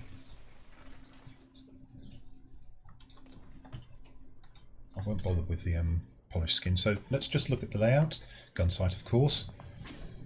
Polished skin for a bit of extra speed, but otherwise built for manoeuvrability to try and get more time on target. In this particular case, I am specifically going for the reinforced bolt carriers, and let's just go into those and look at the bonus characteristics. So reassemble, give me the menu. We've got the 5% cooldown there. Let's have a quick look at, so we're going to retain that. Now, in order to keep that in place, you have to spend tokens, I'm afraid, and I've got plenty of them, so it doesn't matter. You also need credits. I've got plenty of those, so it doesn't matter. But bear in mind, you can do this once you've got yourself a sufficient reserve of tokens and credits, and actually select out the bonus characteristics that you want. So what could I get here? And we're looking for the cooldown, 10%, and what else would I like? Accuracy, we'll keep that one as well. So that's now going to cost 4 tokens as opposed to 2, and we'll try and get the 10% cooldown. Let's reassemble. Rate of fire, no. I've now spent 8 tokens. Burst length, no. Spent 12 tokens. Rate of fire. You can see what Wargaming is doing here. And now finally, having spent an almighty 16 tokens, I've managed to get the 10% cooldown rate. And also 1.6 million credits.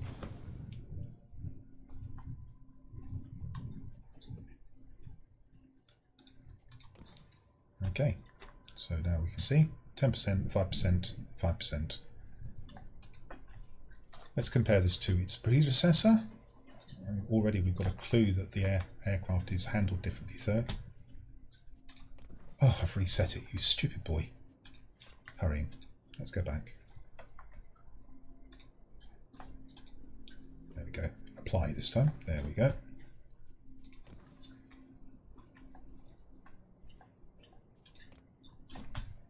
Let's compare it to the previous one. Gun armament is still rated at the same, but the gun armament is completely differently handled. It's not a sniper, as I say. I'm going to be bursting with this 2, maybe 3 shots and relying on good cooldown rate. Bombs and rockets. Let's just quickly look at that.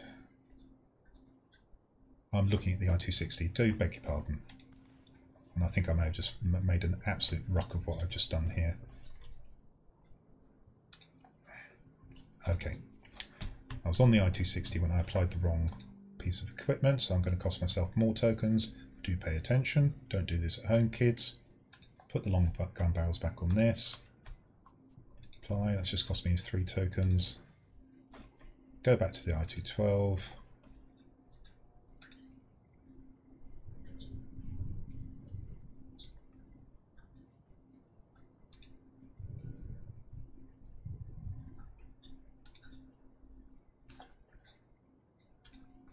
That's what I meant to do. Let's enhance the manoeuvrability again. Something about the I-211, it throws my mind into a tizzy. Oh, I can't enhance the guns, unfortunately. I might just look and see if I've got any equipment I can use to improve the guns, though. Probably not.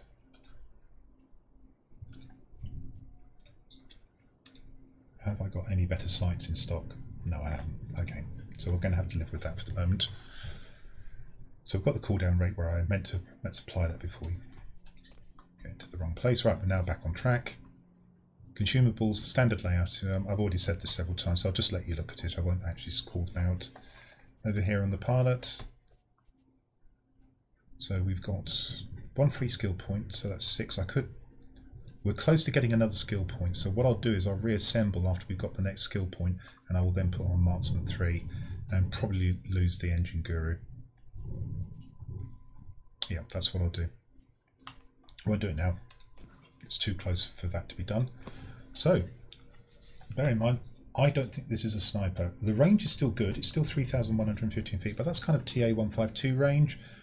And in some respects, this plane will actually treat you like a TA-152, especially if you're shooting at small targets. Nonetheless, if you can connect at 3,000 feet, especially with 3 volleys, you should destroy anything that you're firing at, with the exception of a heavy bomber. Let's see what we can do.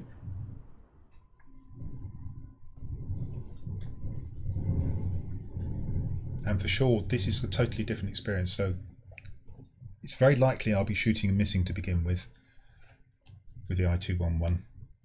It is a bit of an oddity that the armament changes quite so noticeably. You've had the Yak-7, Yak-9, Yak-9U, and the I-260, the premium aircraft, and the Tier 8 multi-role. And they've all had the same sort of sniping capability, and then you get this one, which you don't have the sniping capability, you have something slightly different. Yes, the Su-9. Let's see how it works out.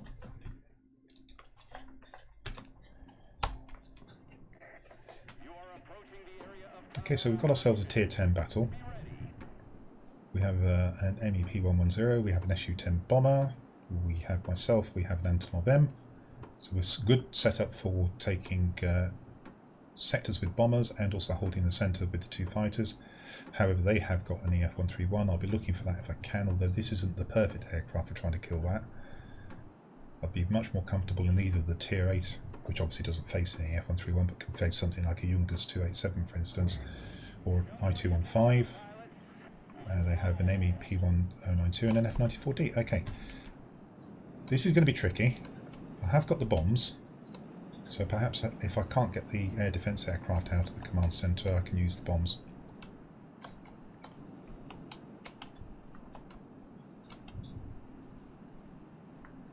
.3,000. I've got to remember I've got shorter range weaponry this time, comparatively, so I mustn't engage too soon.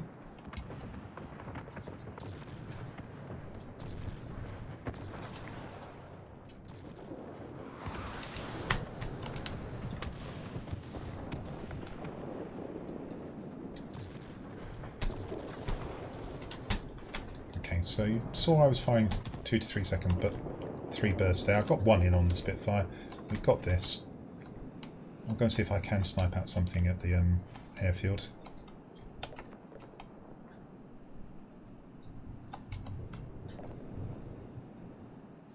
I seem to be investing a lot of effort in trying to take that garrison over there. That's interesting. In fact, they've got their own as well, so I need to pay attention to what I'm doing. XF-90.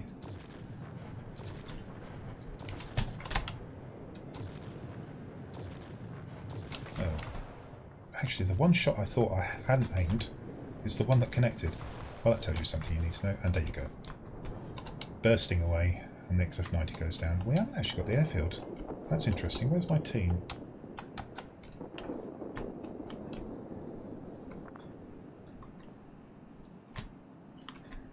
I've got to be careful about diving into the ground here, but that was the right aircraft to choose.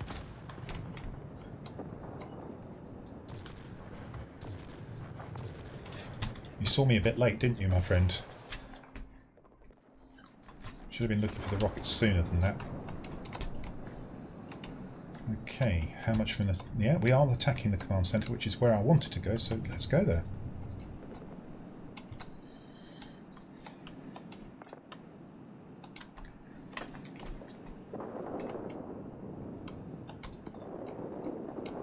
Still got the bombs. Actually, it probably would be worth using them. In fact, there's only one more target needed. I'm going to make sure of... Ooh. Bit of a wobble there. That should take this. Exactly. So that was one of those occasions where the bombs were just useful. Still undecided as to whether that really is the right thing to do with this aircraft, because you lose the speed, of course. I'm going to use this mountain to hide myself. Yeah, he was trying, but I've got the mountain in between me and him, so he couldn't.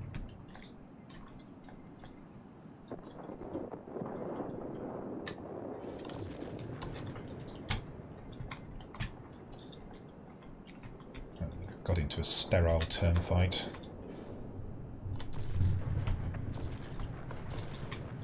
Which he's losing. That won't please him, I'm sure. Done.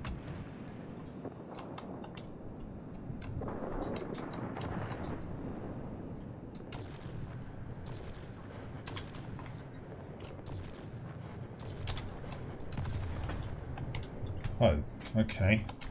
So having been in a completely healthy position, somehow we've contrived to lose two of our three sectors, whilst I've been busy over here. Now, I should not be trying to chase him up into the sky. He's making the right escape manoeuvre. And I'm absolutely amazed that my fighters are not dominating the middle. What are they doing? I'm actually going in there on my own. That's silly. I've got to defend this and hope that my guys start pulling their fingers out. This is ridiculous.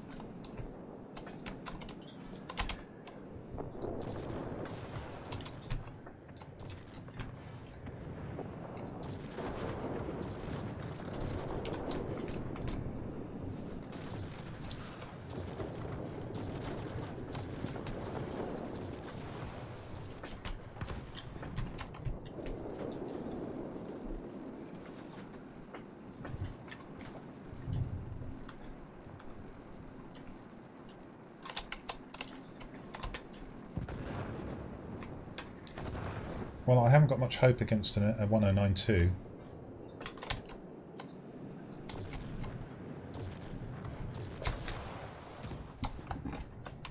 We have now actually got 3 sectors, but we're going to lose one in short order, although we should, I would have hoped, take the garrison. I'm not quite sure how this battle's playing out. My team has certainly got the aircraft to dominate sectors, but they're just not. And that can only be that they're playing in the wrong places. But having said that, that's a decent score so far. I suspect we're being hampered by the lack of a bomber. Heavy. I can't go up for that.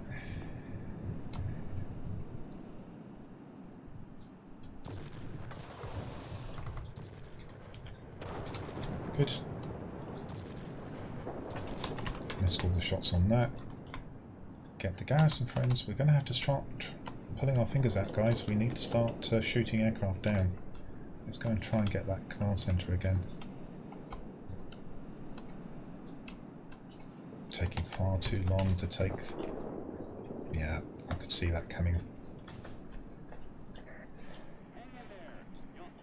Still haven't got that garrison. In fact, we're now not going to get it.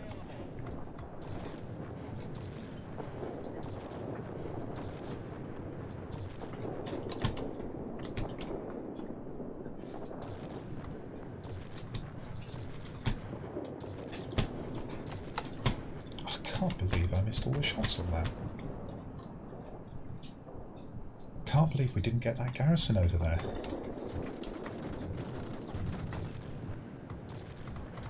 Got him now. It's better at longer range.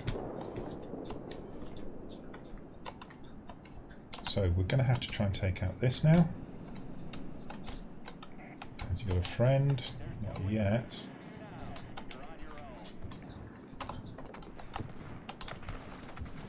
Oh, how on earth did he get over so quickly? That must be the F-94D. Bot one as well.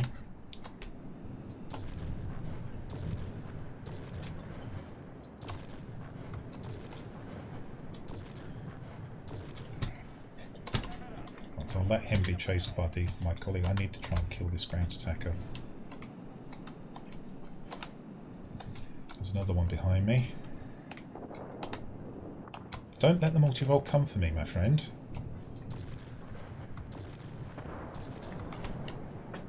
I haven't quite got the lead on these guns right yet.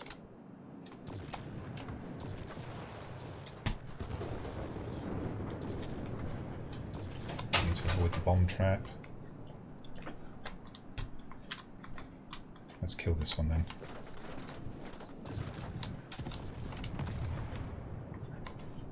Good. It looks like they're beginning to turn it around. My team has woken up, as they jolly well needed to.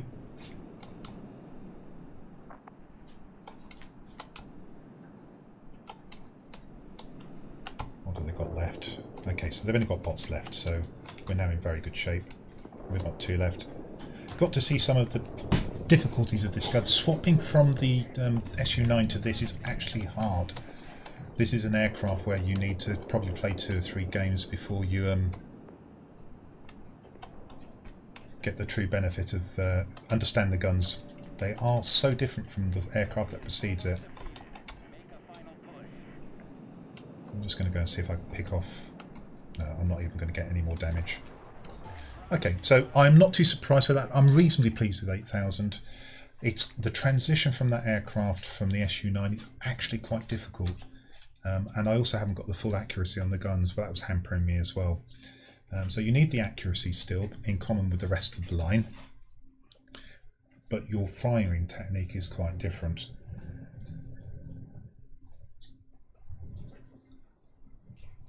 So the first time I had a go at this, this is where I got all confused and discombobulated, and I flew the I-211 again, instead of the Tier 10. I'm not going to make that mistake today. And we're back to sniping, I'm pleased to say. So I should have a better chance.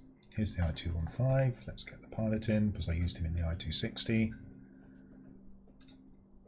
Both marksman skills and aerodynamics, that's comfortable. Let's have a look at the gun armament. We're up to 57mm cannons, but this time 2 of them.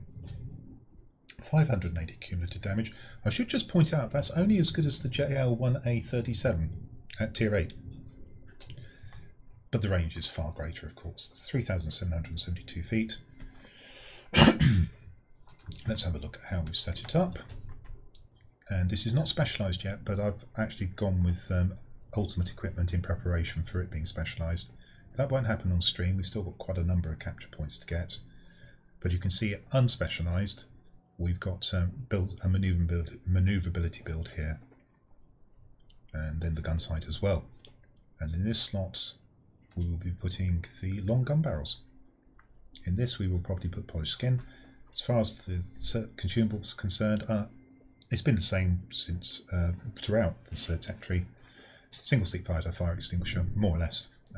Pneumatic control assist for extra manoeuvrability if I'm fighting another I-215. Engine cooling for 10 seconds of extra boost, and universal ammunition, and if I carry the bombs we'll have improved fragmentation there. Now I'm not going to carry the bombs on this aircraft whilst it's not specialised. I might put them back on when it is, we're going to try and get a little bit more speed by leaving the bombs off. But there is the option, if you want, to carry a couple of 250s and take out a couple of gun emplacements. Okay, let's see how it stacks up against the I-2-111, but bearing in mind that this aircraft, the I-2-111, is a bit different, a bit of a different animal, a bit of an outlier, not a true sniper, whereas this is definitely a sniper. Gun armament is much better on the I-215, unsurprisingly, with 257s versus 337s. Bombs and rockets I've taken off, so that's not a true comparison. Survivability is a bit better, airspeed is a bit higher, manoeuvrability is also better, and the altitude performance is also usable against bombers, which is another reason to leave the bombs off. So finally, in the Tech Tree Showcase, I get to show you, I hope, a decent battle in the I-215. Shall we do it?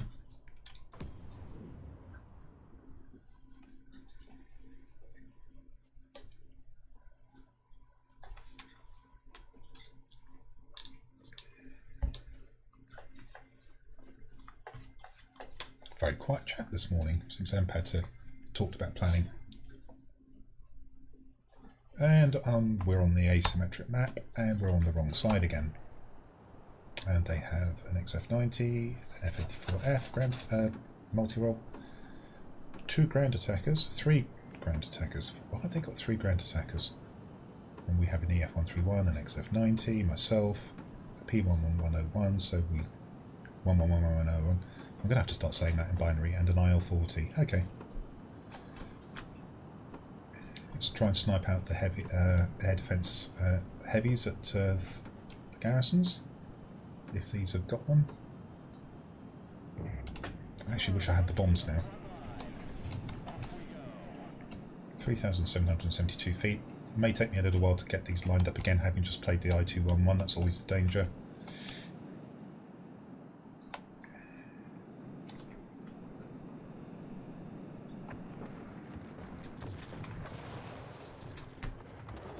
Well, first 2 shots were successful, that's for sure. Happy with that. I even got one into the air defence light aircraft. Okay. Let's go and look for targets. What's the EF-131? I'm going to try and defend the EF-131 if I can.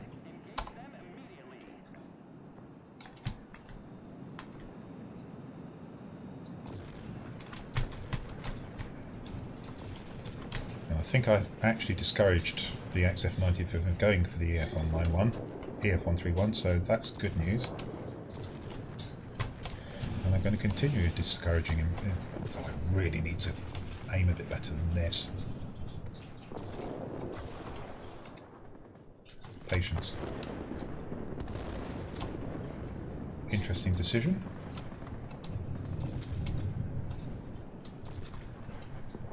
He's going to run out of map.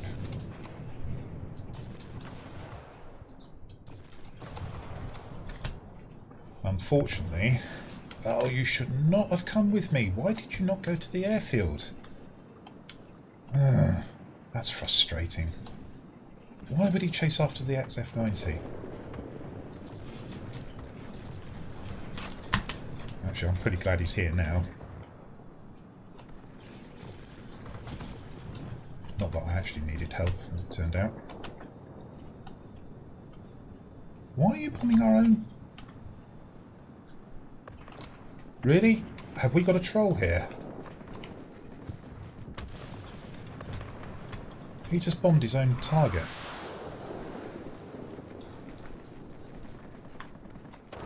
Okay.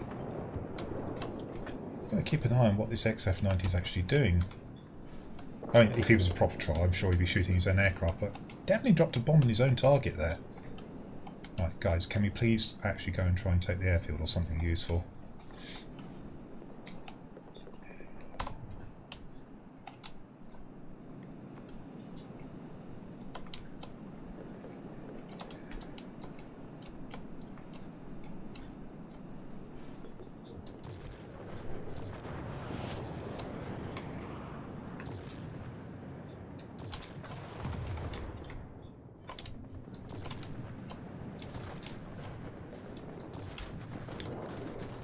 This is not what I should be doing in this aircraft, but I kind of feel I'm being forced into it because my team isn't playing where I expect them to play. My team is being an absolute bunch of donkeys. I have no idea what they're doing. Bad sign that this guy here flew all the way after the XF-90 when I actually had that situation under control. He ought to have been taking the airfield. And now we're in all sorts of trouble whilst the team is deploying horribly.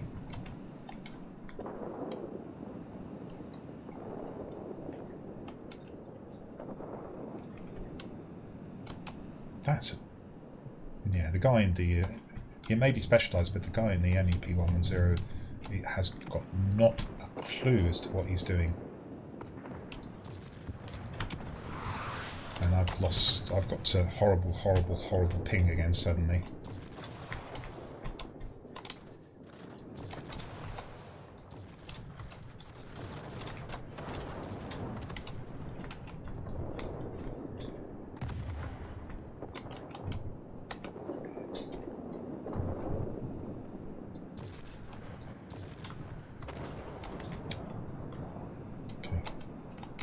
Sort this guy out.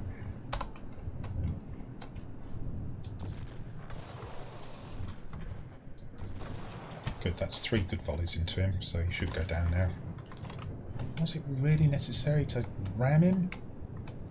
I suppose it may have been. And we lost the other garrison. Oh my goodness, this team!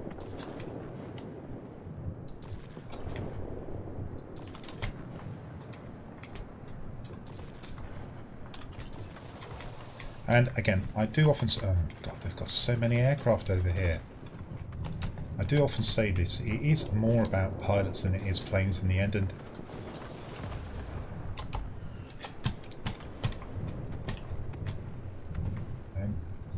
it's being proved here.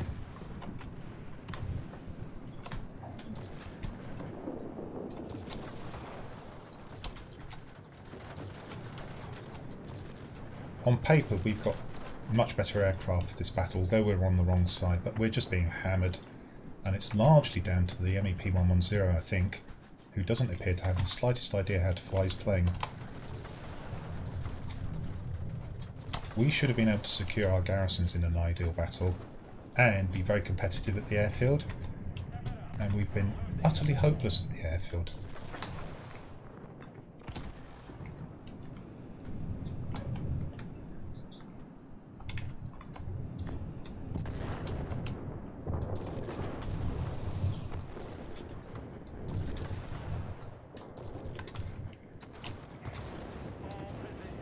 Oh, that's appalling, it really is. No way should they be getting superiority. I know we've pulled a sector back, but honestly, there is absolutely no way this enemy team should have been able to get superiority against us.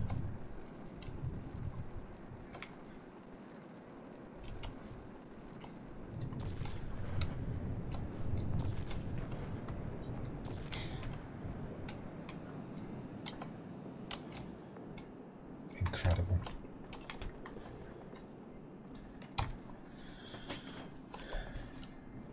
So we'll play this once more and see if we can try and get a better battle. They're just ridiculous how bad this team has been.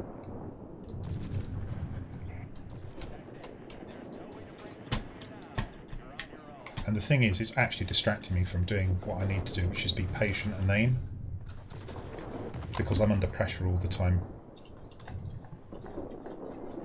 I mean, he's now built it up to 8,000, but his start at the game, you saw his decision making. He felt it was more important not to contest the airfield, but chase right into the corner of a map after an XF-90 that I was dealing with. He actually flew in from behind me. That was really frustrating.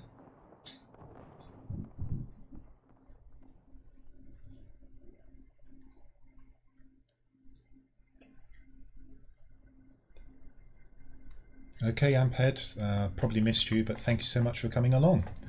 So, given that that was just a completely lopsided battle, unexpectedly so, but I have said this on many occasions before, you should not assume that the planes will win the battle, because it's the pilots, even at tier 10. And Bad decision making by this guy causes all sorts of problems. You can see our scores. Much better than theirs, but we lost. Because we weren't able to nail down what you have to do. You have to take and hold the garrisons when you're on the wrong side of that map. And you have to take at least the airfield or the command centre. Because this guy decided he wouldn't contest the middle, we never ever got more than 2 garrisons, and we managed to lose them on occasion. Now, I'm sorry, my friend, I'm pinning the blame for that defeat firmly on you for doing the wrong thing. You had the aircraft to dominate the airfield, and you opted out.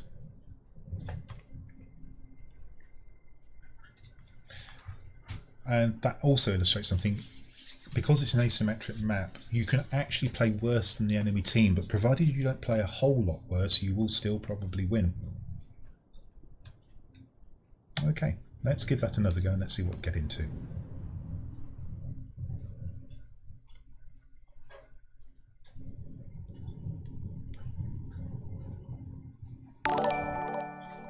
And thank you for that. Tony, I'm going to mispronounce this, Tony Hoon. Tony, thank you so much for the follow. Much appreciated. Welcome to the community. I hope you enjoy your time here.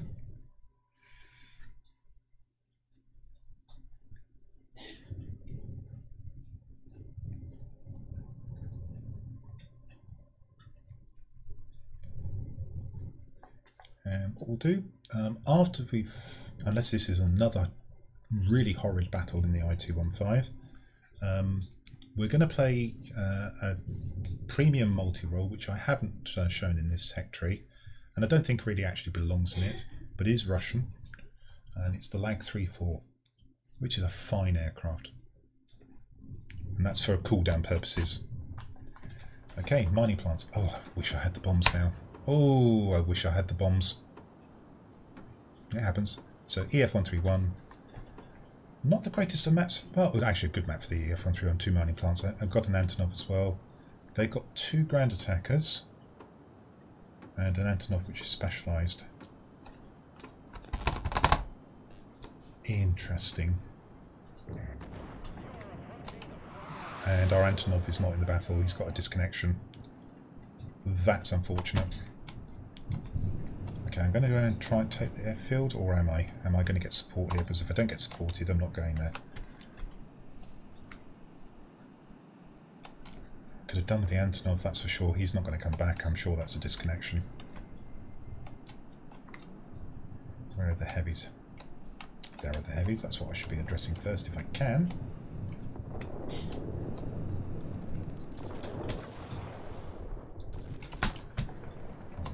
Hopeful rather than expectant with the second shot.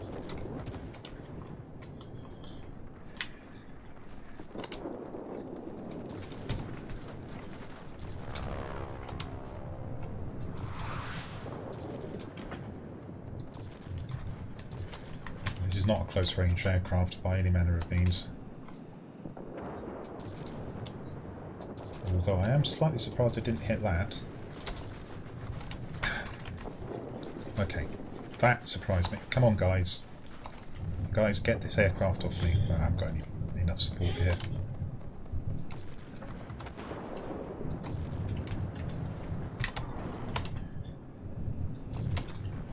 No. I'm getting dragged into altitudes I shouldn't be at, so I'm going to get my nose down, go back, try and get the air defence aircraft. I was going to say, that was very late of the server. I was pretty sure I hit that.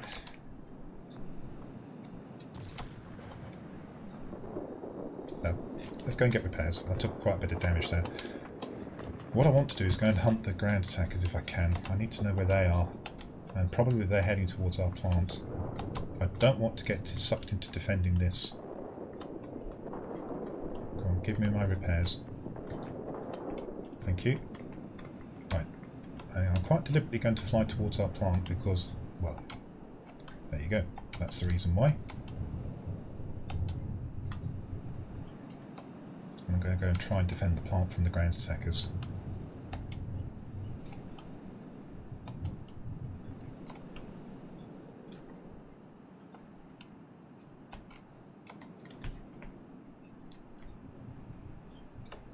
Oh, oh, oh, oh, oh, oh. I'm looking backwards.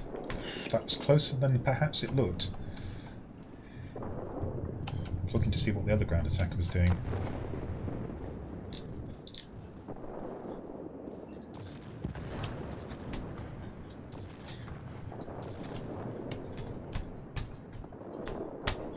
Use the rock to hide myself.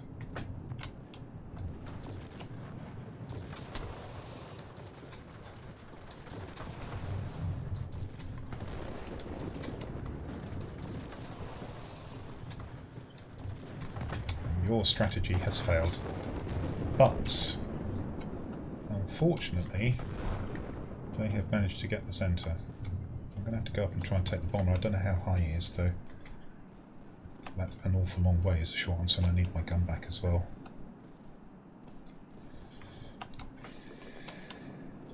Let's see if we can get the centre.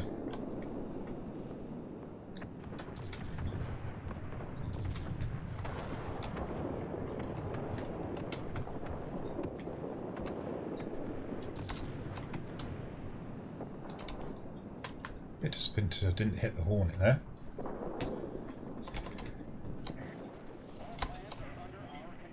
Okay, good, but what just hit me? I'm not clear what just shot at my engine. Was that AA, do you think? I'm really wallowing here now, so it's really bad news. I've got to manoeuvre and hope to avoid both AA and aircraft. Give me my engine back, please. It's very difficult without, you know. That must be the Spitfire. It's really quite frustrating. I lost my engine apparently to nothing, but presumably to the flak. Got it, okay. Why am I still being shot?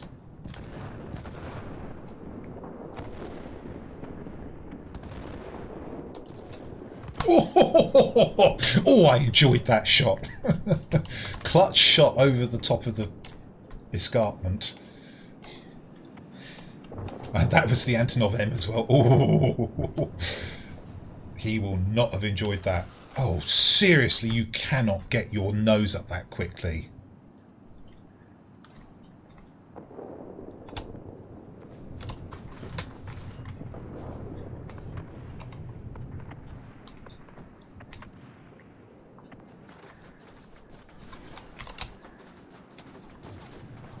Oh, you did a good job there.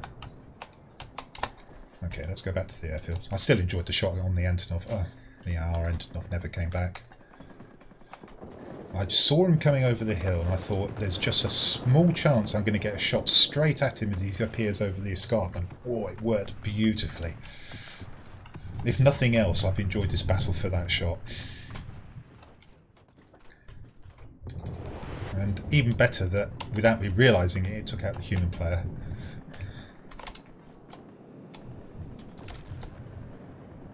Well, I wonder if this I-211 was what took out my engine.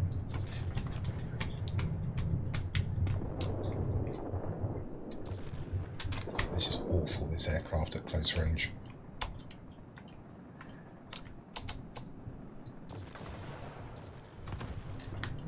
Okay, so we really do need...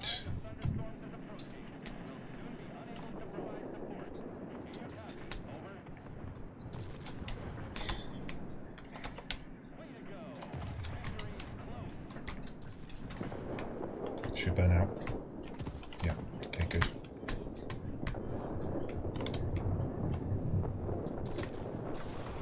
Good, got my shot right.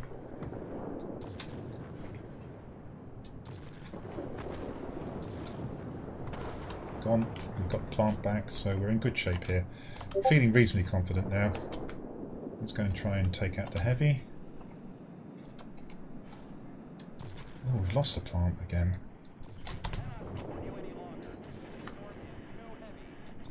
I'm going to take out the heavy. I've got to be wary of the ground. Oh, come on. Thank you. I've got to be wary of the ground attacker. I suspect he might try. No, he didn't. Okay, he's close enough that we're going to need another sector. I need to end this guy.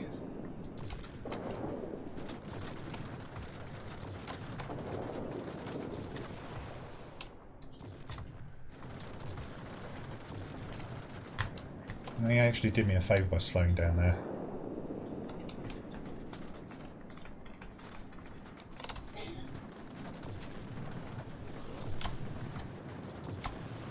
Goodbye. So you're not a factor anymore. Good, I'll pick up repairs if I can.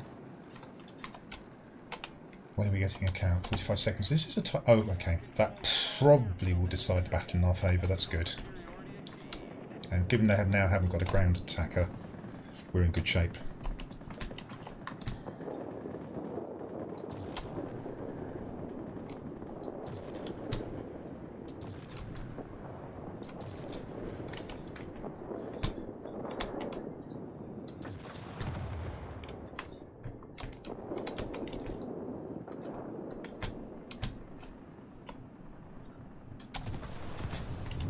Clutch shot. Got him.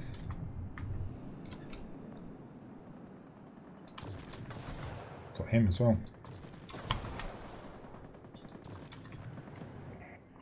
Good stuff. Well contested game. Look, good job I knocked him down when I did. He could have turned the game in their favour. But we have the victory. And you got to see some blooping, you got to see some tactics there. I was trying to make sure I got that ground attack hit, and he knew it because he hunted me down once, and he did well to do it. But I hunted him down twice, and certainly a critical intervention the first time at the plant. We kept that for longer because I stopped him from taking it. And that, ladies and gentlemen, is the Soviet multi-role line from Tier 1 to Tier 10. I hope you've enjoyed what you've seen. So, just as a bonus, and as a cool down, we're going to go and fly the Lag 3-4 at Tier 4. And I shall be uploading this. Awesome Pete, good afternoon. Here you're right. It is for you. You're 2 hours ahead. Tony Hun, sorry, I was concentrating so hard. I didn't answer your question. The answer is the respawns are unlimited until 5 minutes from the end of the battle when respawning ends. I think it's 5 minutes. So you can get shot down 100 times. You'd have to work really hard to get shot down even 10 times, to be fair. And you'll respawn up until what's called the score line comes in. After that, you can't respawn. So there you go. It's not a number, it's a time limit. Let's just do some shout outs. So Shader has been here for a while. Another excellent streamer of World of Warplanes. Thank you for asking the question, Tony. And by the way, Tony, in case you don't know, gold, standard premium time, and free experience in the 2 games are shared. It's not the same for ships, unfortunately. We have Awesome Pete, who's just woken up because it's afternoon.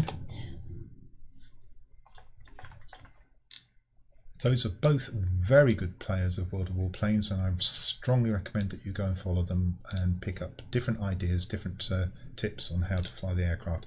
There's no one way to do it, and as you've probably heard throughout the stream, I've actually been learning and picking bits of information off Cleeks, who's more experienced in these aircraft.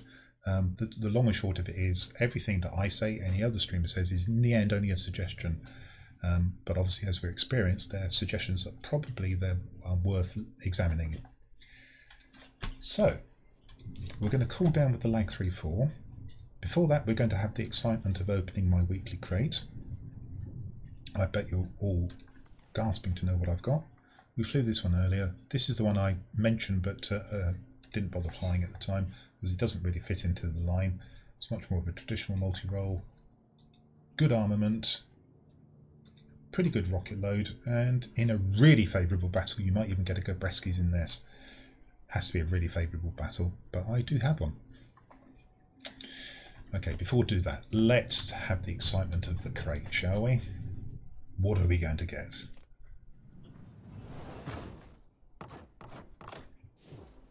A period 3 consumable, some materials. Ooh, actually, so far as I'm concerned, that stage of the game I'm at, 3 days of premium is pretty nice. I did pick up a lot of premium time from the Antonov missions, of course. Not that I did them, I bought the aircraft. I didn't have time to go through the missions, I knew that. And I also wanted to display it early on my YouTube channel. Talking of which, this VOD will be uploaded to YouTube, and I will put chapters in so you can see exactly the bit that refers to the Soviet multi-role line. I won't bother editing it, otherwise I'll have to download it, cut it to bits and then upload it for about 12 hours because it's such a big video. I don't want to do that. I haven't got super fast broadband uploads, so the entirety of the VOD will go up to YouTube, and I will put chapters in for each of the multi-roles. But we're going to finish off with this one. Just before we do that, let's just check and see if there's anybody I might like to raid after this. Grumbles the Dwarf is playing War Thunder. Raven Bethany is playing World of Tanks. Looks like we may be struggling to find somebody to read, but I probably will. Might take you to Grumbles actually, just for the comparison.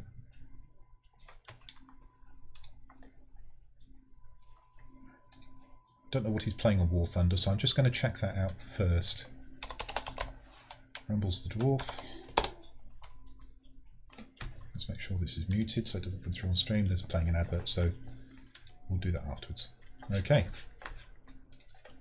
Either way, last battle of the stream, lag 3-4. Hopefully it'll be a relaxing battle and I'll be able to cool down. You can never tell in World of Warplanes. And then I can go and mourn my monitor, which is sitting in the corner, which I open my new monitor, new curve monitor. It's nothing special, to be fair. Unpacked it, changed everything around on my desk, got it fired up and ready to go, only to find that 10% of the screen was damaged because it had been bashed in transit or bashed before it was put in its box. Got a replacement coming for Monday, but I had expected to be playing with my new monitor today. And there it is, sitting in the corner, waiting for me to take it to a depot to be returned. Fragile, transit, the two things don't mix. So unfortunately we have nowhere in my town where you can buy computer related stuff with the kind of choice that I want. So there you go.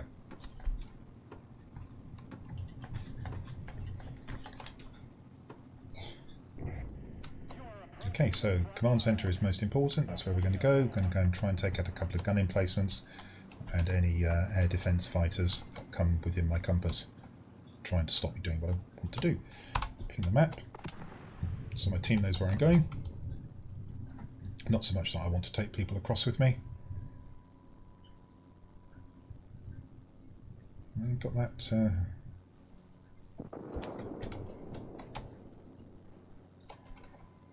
Okay, so,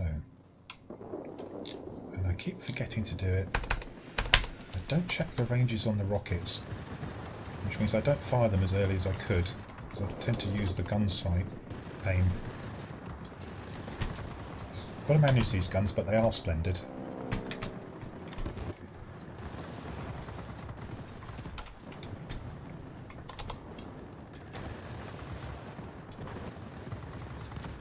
Okay.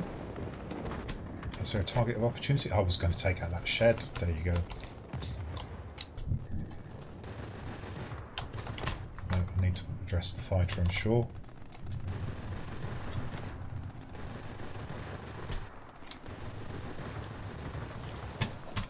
That's a bit unfortunate. Oh, now he's blown up, so that's good. And there are bombers here, so I need to mark those. I won't probably get up to them.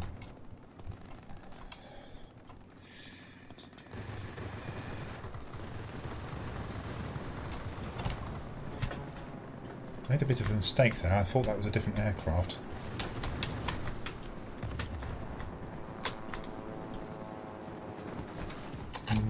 Yeah, that wasn't the aircraft I thought it was, and we're going to lose the command centre almost immediately. Anyway, let's go back. I didn't realise they had an AR-197. I shouldn't have flown straight at it. Having said that, I can't outmanoeuvre it either, so somebody's got to shoot him down. I did badly damage him, and he has come out of the sector, which is fortunate, but I think the bombers will actually take this. Thank you so much for that. Dan UK 594, thank you for following, and welcome to the community. I don't know how long you've been watching, but I hope you've enjoyed what you've seen and that you'll come back and enjoy future content. Okay, so we didn't do a very good job of defending that, and that's partly my fault, because I didn't actually spot the AR-197 quickly enough. We do want to knock this guy down, that's correct.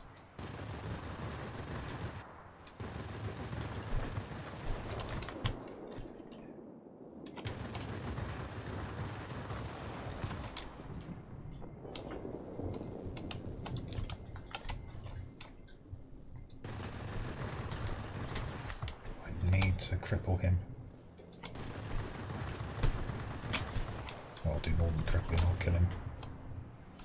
Good.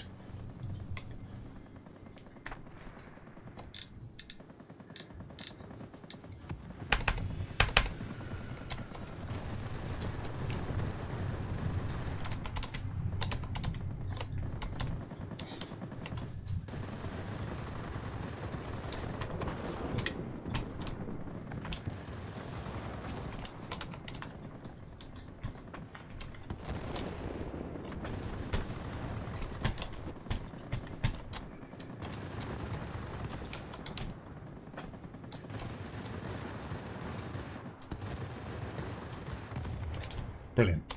Okay, good news. Now, this time we need to defend it. And I need to keep a very careful eye out for that AR-197. Which is probably him. Oh no, it's not. Okay, that's good. Because he clearly is a lethal threat. Looks like we may take the garrison over there, which would be good. I'm going to go and try and get to the back of the group of the aircraft here. Okay, that's good news.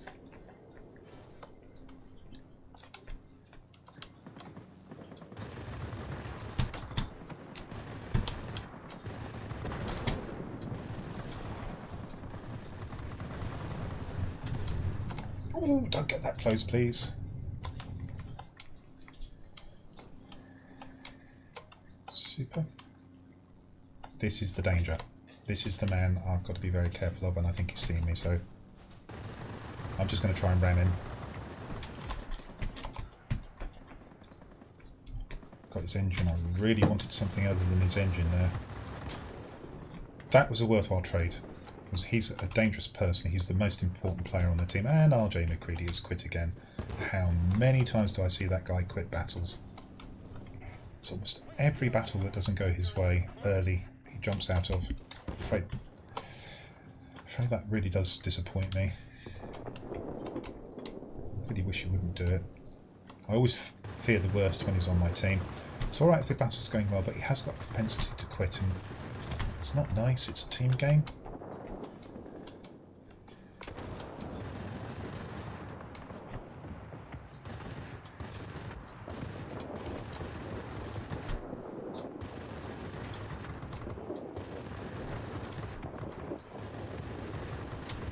What a tough little fighter, the Hawk.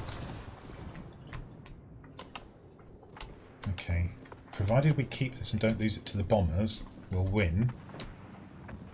But we mustn't lose it to the bombers. This is not where I want to be.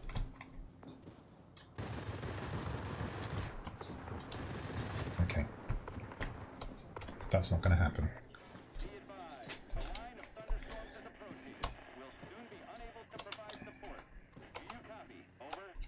And it's done. What do you think, guys and girls?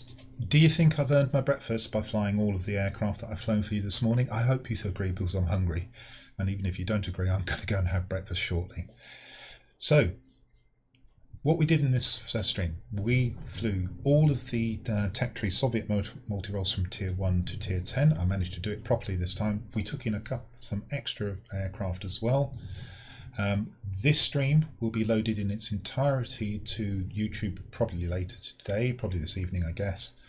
I'll put chapters on it so you can see exactly where all of the aircraft in the tech tree were flown, and I hope that you'll enjoy reviewing it and some of it. Just feel free to make comments, tell me that I'm setting the aircraft up wrongly or that I can't shoot for toffee, but comment. Corn. Mycoprotein bacon only shader. I hope Lady Shater is doing well, and if she wants bacon, she can have bacon. Let's go and see who can raid. I did mention Grumbles the Dwarf. He's actually on a break, so I don't know exactly what he's doing. It does say War Thunder, but it doesn't say what else he's doing. That's a little bit unfortunate. So I do want to wait, because it is the person I want to raid, but I'll just want to check what he's doing in War Thunder so that you all know. If you've got any questions, why don't you actually ask them now? Do you know what? I think I got a game disconnection there, didn't I? Right at the end. Wow, how lucky is that?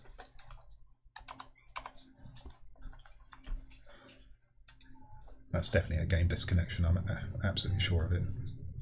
Yeah, there you go. I will actually log back into the game. I probably lost my battle result, but just in case, I'd like to have a quick look at it. Thank you very much, Grant. And I can't remember whereabouts in Australia you are, Grant. I think we discussed Queensland, didn't we? Anyway, I know that in Sydney it's just gone 9:15. That may not be your time zone, of course. If it is, it's Australian Eastern Daylight Time, which actually is standard time. The non-daylight savings. The daylight savings is AEST, which may confuse Europeans since they use S for standard time. Australian Eastern Summer Time. I'm just logging back into the game, so let's take that back off. Here we are. I actually did get my battle result, so I'm lucky on this occasion. That normally doesn't happen. 9 aerial targets, 2 ground targets destroyed, and a pretty good battle. I'm glad I took this Jude. He was a Jude as well. Pretty good player. Out a couple of times. That probably took the battle up. Oh, wait. Okay, so you're actually in the time zone before Australian Eastern.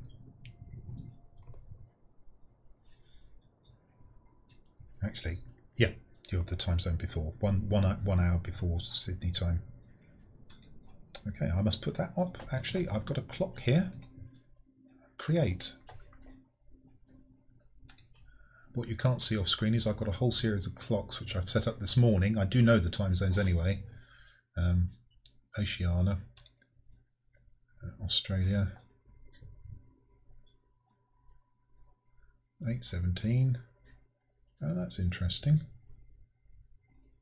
Yeah, that'll be the one to pick off.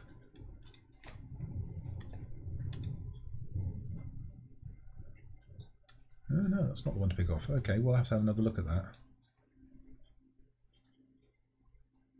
Sort that out later. Right. With a bit of luck, Grumbles is back from his break. He's not back from his break yet. I can't see what he's doing. Let's see if there's someone else I can raid.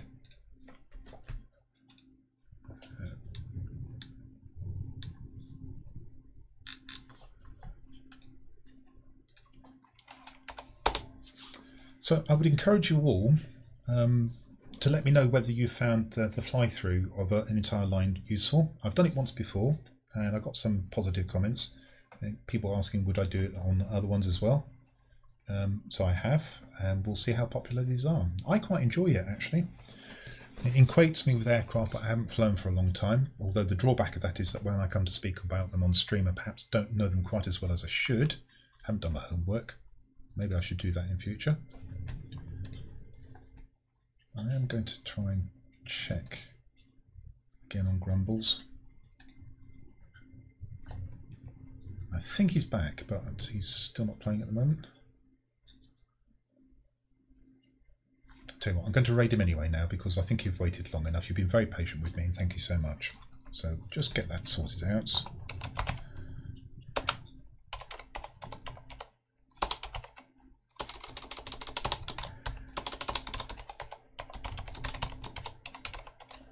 Just have another quick look and see if he's started. He's still chatting away. He seems to be grooving to something, so I do hope that you'll go and groove along with him. So it remains for me to say thank you so much, everybody, for being here. I hope you've enjoyed your time. You've enjoyed the tech tree showcase or the fly-through of the entire line. And I probably will do that again if there's a sufficient positive response. Whatever part of the day you're in, I hope the rest of it goes smoothly and sweetly for you. Thank you so much for being here. Please join me in the raid. And I look forward to seeing you again soon, which could be as soon as Monday if you're about, in the morning. And with that, I shall bid you all goodbye. This is the Noble Q, saying thank you once again and signing out. Bye bye everyone.